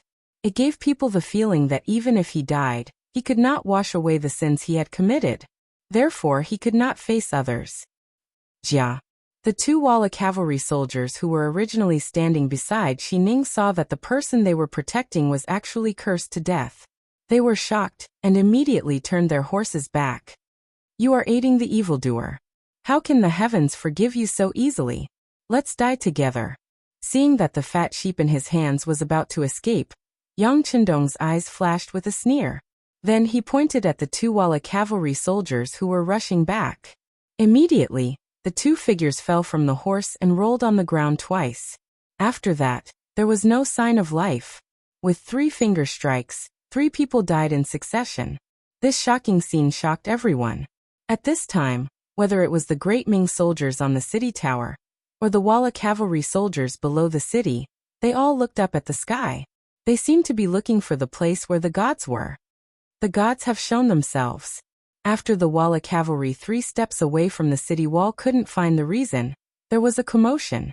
Many of the cavalry had already reached out and tightened the ropes of their horses. It seemed that they would retreat at any time. "Don't panic, don't panic." The leader of the cavalry was also surprised, but as the vanguard general, he couldn't retreat like this. Otherwise, not only would he be punished by the military law, he was afraid that he would be ridiculed by the other generals when he returned. Under the loud roar, the Walla cavalry gradually calmed down. In order to stabilize the morale of the troops, the leader stretched out his waist and pulled out the scimitar. It seemed that he was ready to attack. "What? Don't you know how to retreat? If that's the case, then stay here." Yang Qindong, who was standing on the city tower, narrowed his eyes. He couldn't let the Walla cavalry charge. Otherwise, it was inevitable that there would be casualties in the chaos. He had to fight this battle beautifully. He couldn't afford any losses. Therefore, when he saw that the leader was about to pull out his scimitar, Yang Chendong pointed his right hand in the air. The leader, who had just raised his scimitar, twisted his body on the horse and fell to his death. Not good, the general fell off his horse. The leader was already shot in the forehead and couldn't be saved. A few of his soldiers wanted to get down from their horses to see what happened. On the city tower, Yang Chendong pointed his finger again. The 5 Walla cavalrymen who had just dismounted fell to the ground one by one and died. Ah, it's really a god. Run. Under the continuous deaths, the Walla cavalry was agitated by the scene in front of them. They were surrounded by a deep sense of fear. It was as if they were afraid that they would be the next one to be pointed at. The cavalrymen in the front row all turned their horses around. The Walla cavalry suddenly became chaotic. With the death of the leader, there was no commanding general and no unified military order. The consequences of this chaos were very serious. Yang Chendong, who was on the victory pavilion, had already predicted this moment. Seeing that the opportunity was here, he decisively said to Sun Tong, "Quick, order General Yang Guang to go out of the city and kill the enemy." Sun Tong was also stunned by Yang Chendong's continuous pointing. At this moment, he also had a feeling that it was a god. He was so shocked that he would do whatever Yang Chendong said. He immediately agreed, and went to pass on the order. Yang Guang, who was under the victory pavilion, saw the situation outside clearly through the hole in the city wall. He was so shocked that he forgot to chase after the enemy. It wasn't until Sun Tong ran to his side and loudly said that the loyal Marquis had ordered to go out of the city and kill the enemy that he recovered. "All cavalrymen, listen to my order. Go out of the city and kill the enemy. Go out of the city and kill the enemy." Many of the soldiers saw Yang Chendong's godlike appearance and their morale was greatly shaken. One by one, they waved their scimitars and rushed out of the city gate.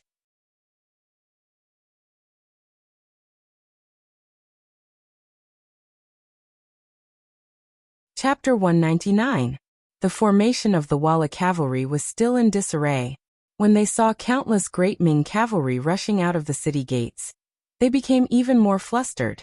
Every single one of them turned on their horses and fled. However, their formation was already in a complete mess. How could they just run away like that? Before the great Ming cavalry could even reach them, they had already trampled over many of their own people. By the time the great Ming cavalry arrived, they were like the autumn wind sweeping away fallen leaves. They only cared about covering their heads and fleeing like rats. No one dared to fight against the great Ming cavalry. This was a one-sided battle. With the death of their general and the loss of their morale, the Walla cavalry was completely routed. In this kind of situation, how could they possibly be a match for the great Ming cavalry whose morale was at its peak? For a time, the situation on the battlefield was completely one-sided.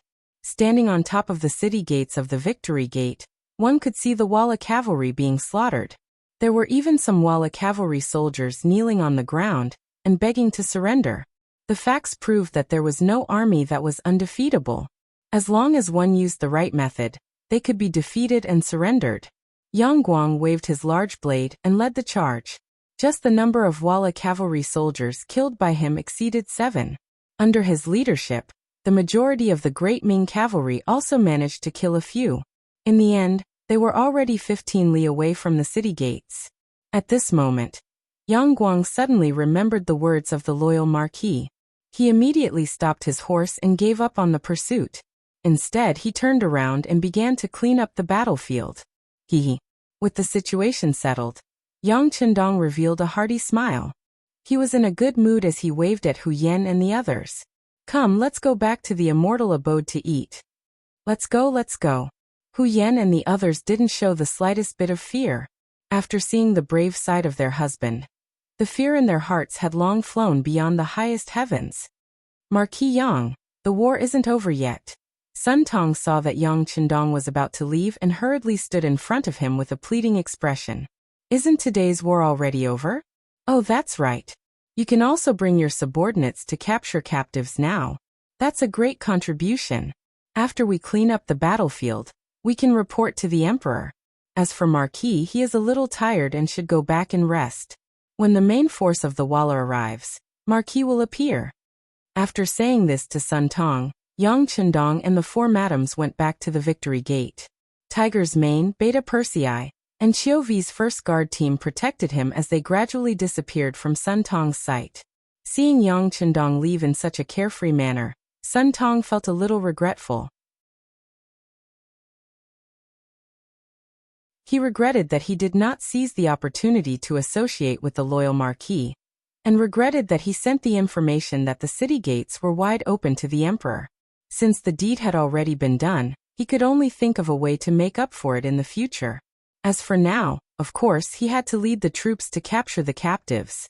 Just as Yang Chendong had said, this was a great contribution. Normally, they wouldn't even encounter it, so how could they let it go now that they had encountered it? Sun Tong rushed down the tower with more than 4,000 people, and rushed to the front of the Walla cavalry, who were kneeling on the ground. The officers and soldiers of the 5 cities' warden's office, who originally only bullied the civilians, were now standing upright, as if they had changed into another person. After an hour, the battlefield was cleaned up, and the battle report was also summarized. In one battle, more than 2,000 enemies were killed, and more than 5,000 were captured. Yang Chendong's debut finally ended with a great victory. Because Sun Tong was focused on snatching military merits, the throne room did not receive the news immediately. Zhu Qiyu and the ministers were together, waiting for the battle report with a nervous expression. From time to time, the ministers would prick up their ears to listen to the movements outside. However, everything was as usual, and they did not hear any sounds of fighting coming from the city. Since there was no movement, it was good news. The emperor and the officials waited patiently until a eunuch came to report that Deputy Chief Commander Yang Guang and Commander Sun Tong were waiting outside the hall. Zhu Qiyu hurriedly said, "Quickly invite them in." He even used the word invite. It could be seen that at this moment, Zhu Qiyu was very concerned about the development of the battle. So much so that he did not even care about losing decorum. Yang Guang and Sun Tong, who were wearing heavy armor, strode into the throne room. When they were 20 steps away from the emperor, they took the initiative to stop. Then they half knelt on the ground and said in unison, "Great victory, we have come to offer the captives." Although it was only 2 people's voices, under full confidence, their voices were extremely loud and clear. This voice was like a giant hammer that struck the hearts of the emperor and the ministers. Hua! The emperor and the ministers, who were originally motionless and staring at the 2 people, couldn't help but tense up and then relax. After hearing the 2 people's reports, they were silent for a few seconds, as if they were all digesting this great victory report. How many captives were captured? What was the result of the battle? The Minister of Personnel, Wang Ji, was worthy of being an old minister. His reaction was extremely fast. While the others were still in shock, he had already asked the key question. In this battle, more than 2,000 enemies were killed, more than 5,000 captives were captured, including Walla's Vanguard General, Sai Bian Wang, Vanguard Guanxi Ning and others. 10,000 enemies came, but only 2,000 managed to escape. Yang Guang's voice was still loud. More than 5,000 enemy captives are now outside the imperial palace. Emperor and the ministers, please go and take a look. Sun Tong was not willing to give up, and reported the merit. This was also what the 2 of them had discussed on the way here. Since the battle was fought together, of course, the merit could not be claimed by one person. In any case, the merit was big enough, so it was not a big deal to have one more person share the burden. In this battle, our army did not have any casualties. We killed the enemy like the autumn wind sweeping away the fallen leaves. This is all because the emperor is protected by the heavens. This official congratulates the emperor. This official congratulates the emperor. When Sun Tong's words of congratulation came out, the ministers reacted at this time. They collectively kneeled on the ground and shouted loudly and excitedly. In the past, such words were said by the civil officials. The military officials only needed to focus on the battle. Usually, wasn't the reason why they were raised to be used at critical times? As for the merit or not, forget it. Even if they were military officials, it was their responsibility to win the battle. Did you not see Duking Zhangfu's example? When there was a battle, there was limitless glory. When there was no battle, There was all kinds of suspicion and jealousy from the emperor. Even a random eunuch might dare to bully you. In the end, you ended up without a corpse. Sun Tong rushed to say this sentence, not because of a whim, but because he had thought about it along the way. Why was it that when he risked his life and had the merit, only those civil officials who were good at talking would get it? He was not convinced, so he took the initiative. Sure enough, taking the initiative to say congratulations to the emperor, Sun Tong attracted a lot of good feelings from Zhu Qiyu. Good, very good. General Yang and General Sun have worked hard. After defeating the Walla army, you will be rewarded according to your merits. Ha ha ha, now everyone follow me to see the prisoners. Zhu Qiyu, who was originally nervous and clenched his hands until they turned white, could finally put down his high-hanging heart at this moment. At this moment, he was also in a good mood. Laughing loudly, he led the ministers straight to the square outside the imperial palace. On the square, there was a black mass of Walla cavalry in strange clothes kneeling on the ground. They all had their heads lowered, their faces dispirited. Some of them were even trembling slightly to show that their hearts were not calm at this moment, and were even a little scared. It was no wonder that they were so nervous. Previously, when Yang Qindong stretched out his finger at the victory gate, one by one, the Walla cavalry fell to the ground and died. Even their general, the king, died because of this. That scene shocked them so much that they still felt scared when they thought about it. The Walla, who had no culture, were very superstitious. They agreed very much with the saying that the gods had appeared. Since even the gods wanted to help the great Ming Empire, how could they fight this war?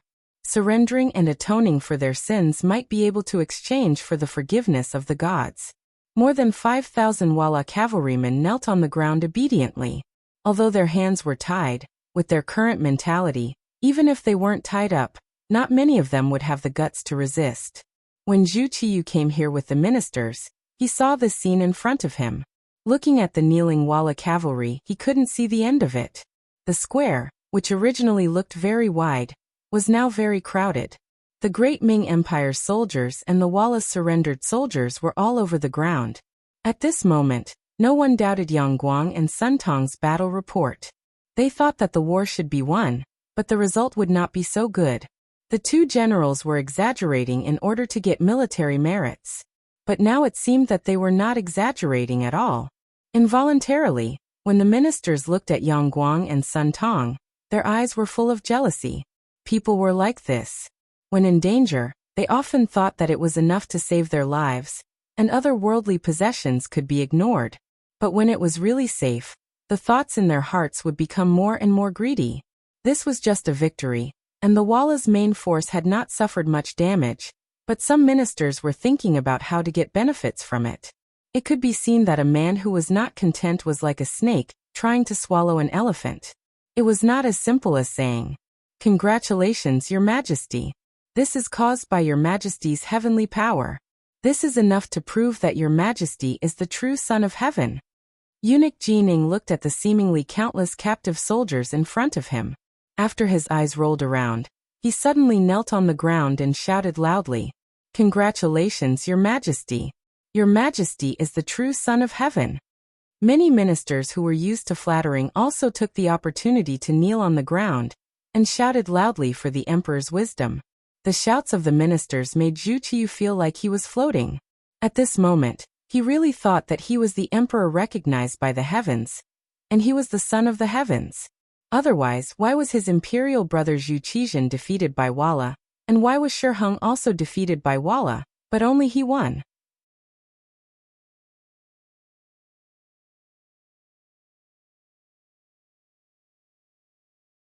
Chapter 200. Ha ha ha ha ha. All of this is due to the assistance of all the officials. Zhu Qiyu happily distributed the credit to the other officials. For a moment, it attracted endless sounds of gratitude from the officials. However, not all of the officials were shouting that the emperor was the true Son of Heaven. For example, the Minister of Rights, Hu Xiao, had always maintained a clear mind. As an old official of several dynasties, he was very clear that the emperor was only the head of the dragons. Otherwise, the court would not be able to be unified and clear. As for who would be the head, It all depended on luck and identity. Just like when Zhu Qizhen was the emperor, didn't these officials also shout that the emperor was wise and that the emperor was the true son of heaven? But in reality, after losing the battle, everyone instantly shut their mouths. Now they began to praise Zhu Qiyu again. It was really unknown how thick the skin of these people was. However, in the court, there were some things that had to be done. If you were too independent, you would only be isolated by the other officials. In that case, it would really be difficult to do anything. However, even if they wanted to flatter, shouldn't they do it more gently? Zhu Qiyu had been nervously waiting in the imperial palace. What did the victory of this battle have to do with him? He was somewhat displeased, or perhaps it was because of the unfairness of his grandson-in-law.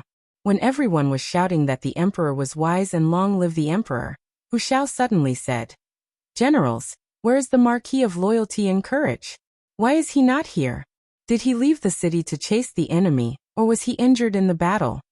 Finally, someone mentioned Yang Chendong. The originally noisy scene instantly quieted down.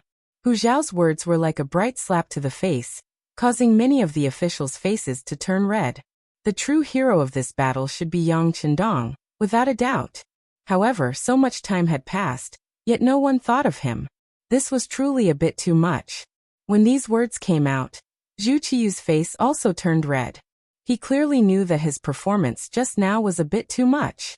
If it wasn't for Yang Chendong, it would have been difficult to achieve such a great victory. After he knew of the great victory, he didn't think of the person with the greatest merit, and instead received the congratulations of the officials. This was truly a bit too much. Fortunately, Hu Shao gave a timely reminder. He also asked, "That's right, why is the Marquis of Loyalty and Courage not here? Why don't we see him?" Zhu Qiyu pretended to be anxious for the officials to see. This immediately attracted many of the officials' nods. They all seemed to be praising the emperor's actions towards the meritorious officials, but in reality, only they knew what was going on. Yang Guang and Sun Chendong, the Marquis of Loyalty and Courage. After all, without this person, there wouldn't be today's victory, and they wouldn't have had the chance to be in the limelight. However, it seemed to be a little late for the emperor to ask about it now. No matter how the emperor of loyalty Zhu Guang. Now that he was asked, the two immediately knelt on the ground and replied, "Your Majesty, the loyal Marquis wasn't injured. He only said he was tired and went back to rest." Tired? Resting? Zhu Qiyu was confused by this answer. He stood there with a face full of suspicion. Yes, he is indeed tired. The truth is like this. Sun Chendong narrated what happened on the battlefield. From Yang Chendong scolding Xi Ning for being unfaithful, unfilial, heartless and unjust, he pointed out and Xi Ning died. After that, he pointed out that Xi Ning fell off his horse and died, causing the Walla army to lose morale. Everyone listened to Sun Chendong's narration, as if they were listening to a heavenly book. For a moment, everyone's faces tightened. They didn't expect the young Marquis to have such ability. While everyone was still digesting Sun Chendong's words, Minister of War Yiming spoke first. "Commander Sun, do you know what you just said? The person standing in front of you is the Emperor, the Son of Heaven. How can you speak without thinking? This subject is not speaking nonsense. What I said is the truth. If you don't believe me, you can ask Commander Yang and all the soldiers who participated in the battle." Sun Chendong heard Yiming accuse him of lying and immediately defended himself. A small commander, who was only a 6th grade official, dared to contradict a 2nd grade minister of war. This naturally made Yiming's face turn ugly. He secretly made a note of this person and thought that if he had the chance, he would definitely teach him a lesson. His gaze fell on Yang Guang. "Vice Commander Yang, tell me what is the truth. Of course, you don't have to be afraid of other people's threats. Just tell the truth. With this minister here, no one will dare to make things difficult for you." Yiming said this not to support Yang Chendong, but to guide him to refute Sun Chendong, and deny the fact that the greatest contributor in this battle was Yang Chendong. If a minister of war were to question a vice commander, the latter would be scared to the point of wetting his pants. However, Yang Guang, who had just experienced a battle, was full of admiration for Yang Chendong. How could he dare to speak ill of him? He immediately kowtowed to the ground. This general does not dare to speak nonsense. What Commander Sun said is the truth. Wow! As soon as Yang Guang's words fell, the crowd once again exclaimed in surprise. Since the two generals had said the same thing, it seemed that this matter was true. However, how could Yang Chendong kill anyone he pointed at? Could it be that he had some kind of sorcery? Yi Ming stood there with an ugly expression. The two of them were his subordinates in name, but now they dared to refute him in public. It was truly embarrassing. Fortunately, no one's attention was on him, so he didn't lose too much face. After hearing Sun Chendong and Yang Guang's explanation, the officials finally understood why the loyal Marquis was tired and needed a good rest. It was probably because the sorcery he used was too tiring. Of course, some people who knew immediately thought of the mercenaries who had the most advanced firearms. These people only knew that the mercenaries' firearms were very advanced. As for how advanced they were, they didn't know. After hearing what happened on the battlefield today, they had a new view of the matter. Zhu Qiyu was naturally one of the people who knew. But the more it was like this, the more worried he was. This advanced firearm could easily take a person's life from 1,000 meters away. If that was the case, didn't it mean that if one day they wanted to deal with him, he would also have nowhere to hide? As soon as this thought appeared, it was like a large stone pressing down on him, making it hard for him to breathe. He even felt a little restless. As the emperor, the thing he was most worried about was that he couldn't control the situation. Then he wouldn't be able to decide the life and death of others. At this moment, the joy of winning the battle was no longer as strong. Instead, it was replaced with a worried expression. Zhu Qiyu left first, accompanied by head eunuch Jining. Without the emperor, the officials also lost the mood to celebrate. One by one, they turned and returned to their own residences. With today's victory, they could finally go back and have a good night's sleep. In the imperial palace, Zhu Qiyu walked in front with a heavy heart. Behind him, Jining followed step by step. It wasn't until they entered the rear courtyard of the imperial palace, and there was no one around, that he quickened his pace. He was half a step behind the emperor when he said, "Your Majesty, are you worried about the Marquis of Loyalty?" Yes. Without anyone else around, Zhu Qiyu finally admitted, "The mercenaries' firearms are too advanced. The Marquis of Loyalty has such a good relationship with them. If they..." Zhu Qiyu didn't finish his sentence, but he believed that Jining would understand. In a sense, they were grasshoppers on the same rope. Only when his throne was secure could Jining bask in his glory and hold power. How could Jining not understand this logic? With Zhu Qiyu around, he was the eunuch Jin that everyone admired. Without this emperor, he would probably die without a burial ground. Since the emperor had worries and hidden dangers, he had to think of a way to deal with them. This subject understands. How about this? I will immediately make a trip to the immortal abode and have a chat with the Marquis of Loyalty. At the same time, I will see if there is an opportunity to get in touch with the general of the mercenaries and reach some kind of agreement with them. Jining reported his thoughts to the emperor. Good. Let's work on both sides. In any case, there must be a result. We will not allow anyone who threatens our safety to exist.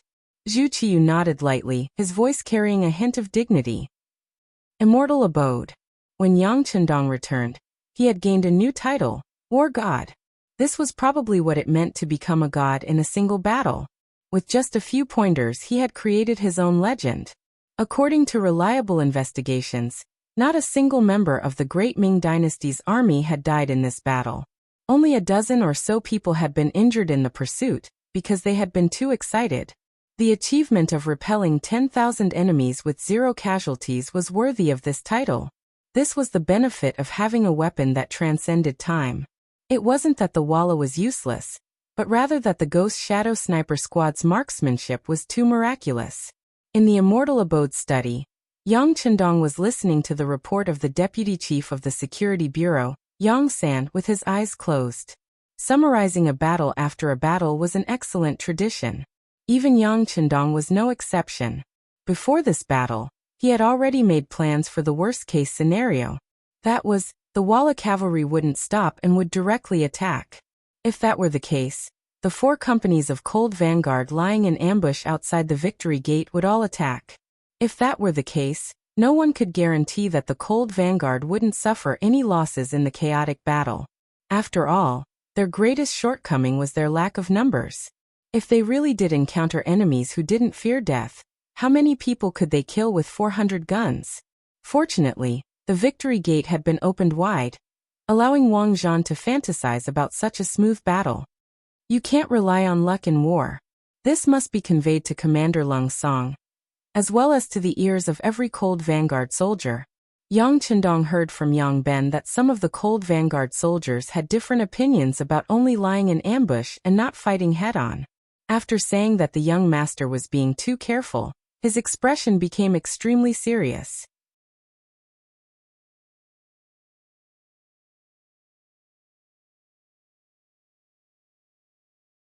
Chapter 201. Yang Chendong didn't blame them for having such thoughts and complaints.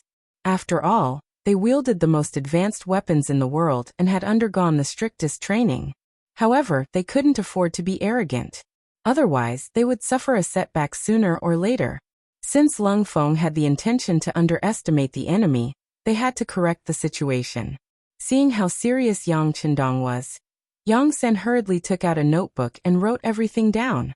He couldn't help but nod his head. This subordinate will immediately go to the courtyard to let everyone know about this, and let them know that young master cares about them. At the same time, inform them that the Walla's vanguard has been defeated, but Yes Hen won't let it go so easily. There will be at least one more battle. Tell them to be prepared. Yang Chendong nodded his head in satisfaction. Then he thought of the matter in the imperial court and asked, right after this battle, what are the thoughts of His Majesty and the officials? Has there been any controversy in the imperial court? Young master, this subordinate was just about to report this matter. I just received news from Lord Su Yozhen that not long after you gave the order to open the city gates, the imperial court learned of this matter. After our investigation, we found that it was probably Commander Sun Tong, who sent someone to report this news. Because of this, there are people who are slandering the young master, saying that you are colluding with the Walla. The new Minister of War, Yiming, is the main culprit. The Minister of Revenue, Jin Lian, and the Minister of Works, Shi Pu, have spoken up in support of this matter. It was only after Minister Hu Mang stepped in that these rumors were suppressed. Do you think we should do something in private? The situation in the capital isn't stable at the moment, so it's normal for a few people to be missing. Yang San reported while carefully looking at Yang Chendong. He had already made his intentions clear. Since there were people who wanted to deal with the young master, it would be better to strike first and get rid of him. No. Yang Chendong quickly shook his head upon hearing Yang San's thoughts. The Great Ming Dynasty's problems don't completely originate from the imperial court. These people are just representatives of Confucianism. Even if all the ministers in the court are arrested, there will still be people who will be re-elected. This is simply a problem with the system. There is no end to killing people. Yang Chendong was very clear in his heart. Looking at the history of China, ever since the Han Dynasty revered only Confucianism, the disciples of the Confucian sect were the privileged class, high and mighty. Over the years, they had become accustomed to it. They monopolized education and the officialdom. They were corrupt, conservative, and stubborn. However, they were so powerful that even the emperor had to give face to them. Often they would support things that were beneficial to them and oppose things that were not. Yang Chendong's appearance was a threat to them. It was just that the fight had not reached the root of the problem yet, so it had not escalated to the extreme. This was also one of the important reasons why Yang Chendong only developed in the business world. Yang Bao's distribution, Immortal Abode and Sky Beyond Heaven's hot sales, plus the Yang family's bank that was going to be established soon, gave people the feeling that they were thinking of ways to earn money. In the eyes of the Confucians, they were just stained with the stench of money and could not be brought to the table. In truth, all of this was Yang Chendong's intention. He did not come into contact with other industries in order to avoid direct confrontation with the Confucian faction. What he needed to do was slowly infiltrate. Once he had enough influence, some things would naturally come naturally. But before that, not even the emperor could touch this faction, and those who angered him would not have a good end. Why would he want to provoke them? Yi Ming and the others had only tried to undermine him because they did not want to see him gain too much power and merit. In the end, it was still jealousy at work. This sort of mentality was of no consequence to the overall situation, so there was no need to care too much about it. On the contrary, if he killed them now, anyone who wasn't a fool would be able to see that he was the culprit. That would be tantamount to declaring war on the Confucian sect. He wouldn't do such a thankless thing. Yang Chendong had vetoed the decision to attack Yi Ming and the others, so Yang San knew that the time was not right. He immediately expressed that he would only pay attention to these people in the future, but would not take any action. Yang Chendong was very satisfied with Yang San's timely declaration. Very good. The staff of the Security Bureau have worked hard. How about this, when you go out, go to the chief of Tiger's Mane and get 1 million taels of silver to reward your brothers. Young master, there is still enough silver. Yang San waved his hand, wanting to refuse. In fact, the Security Bureau had never lacked silver. All of this was because Yang Chendong had said that if they wanted to establish an excellent intelligence system, they had to be willing to spend silver. Thus, a steady stream of silver flowed into the Security Bureau. With enough silver, it was much easier to do things with half the effort. Just this treatment alone had attracted the envy and jealousy of many people in the Yang family. However, this matter was requested by Yang Chendong, so even if others had some thoughts, they did not dare to say anything publicly. The Security Bureau was not in the eyes of some of the senior officers of the Yang Consortium's new army, but Yang Chendong's weight and authority were not to be questioned. All right, it's settled then. Go and do your work. Without giving Yang Ben a chance to refuse, Yang Chendong waved his hand and gestured for him to leave. Yang San was touched. He knew that the young master felt sorry for his brothers in the Security Bureau. After all, the members of the Security Bureau were sometimes like mice that could not see the sun. Most of them lived in the dark. In order to keep their identities secret, they could not contact their families, get married, and have children. They had to give up all their youth. Sometimes, in order to obtain important information, they had to work hard for a few months, half a year, or even longer. Giving more silver was one of Yang Chendong's ways of compensating them. Yang San suddenly raised his right hand and gave a standard military salute before leaving the study. Not long after, Tiger's Mane strode in. There were not many people who could come to Yang Chendong's side without reporting. Other than Hu Yen and the other girls, only Tiger's Mane and Beta Persei had such qualifications. Young master, Eunuch Jining is here. He said he brought a new edict from His Majesty. As soon as Tiger's Mane entered the room and saw Yang Chendong leaning against the chair with his eyes closed, he said carefully. Yang Chendong, whose eyes were still closed, acted as if he did not hear Tiger's Mane's words. He asked, "Has the 1 million taels of silver been sent to the Security Bureau?" "Yes, it's been sent. It's the remuneration that His Majesty gave to Lung Feng." "That's good. Arrange a side hall.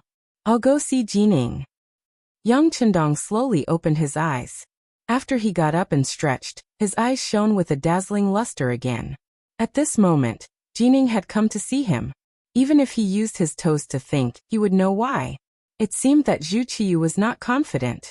Zhu Qiyu was indeed not confident. On one hand, he wanted to use the mercenaries to defeat Walla's great enemy. On the other hand, he was worried that the mercenaries would threaten his safety after their victory.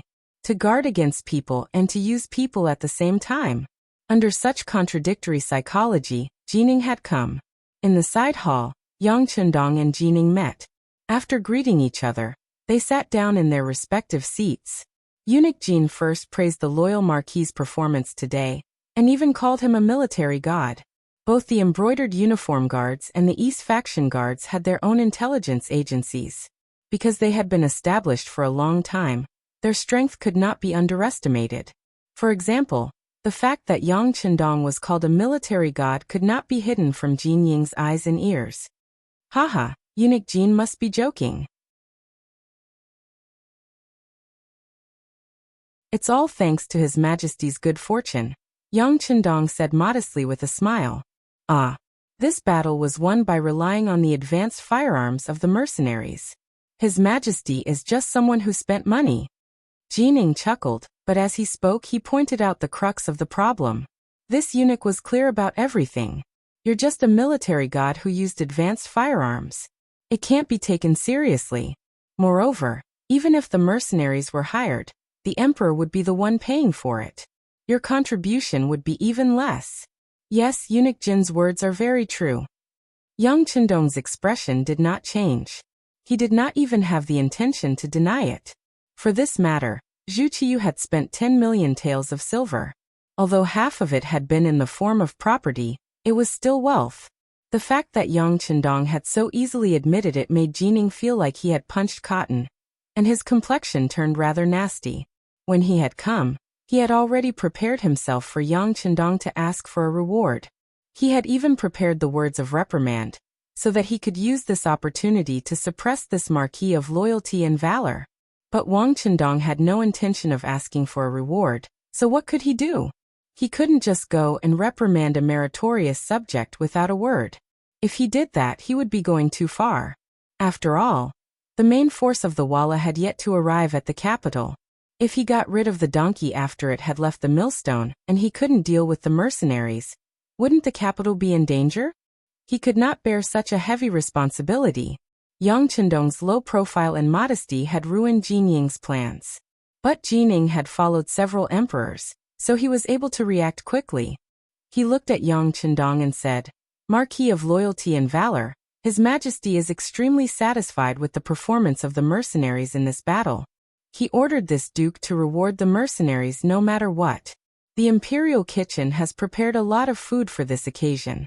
Marquis Yang, why don't you tell them so that they can make things easier for you?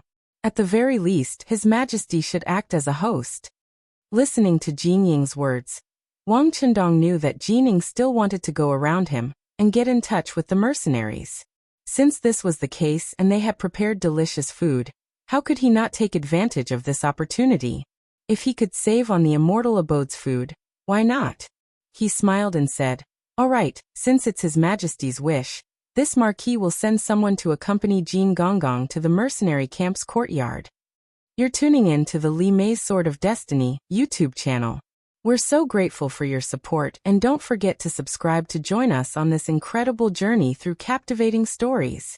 Your generosity through donations truly makes a world of difference, as it's the primary source of revenue that allows me to expand and enhance this channel for you. Thank you from the bottom of my heart for being a part of this adventure.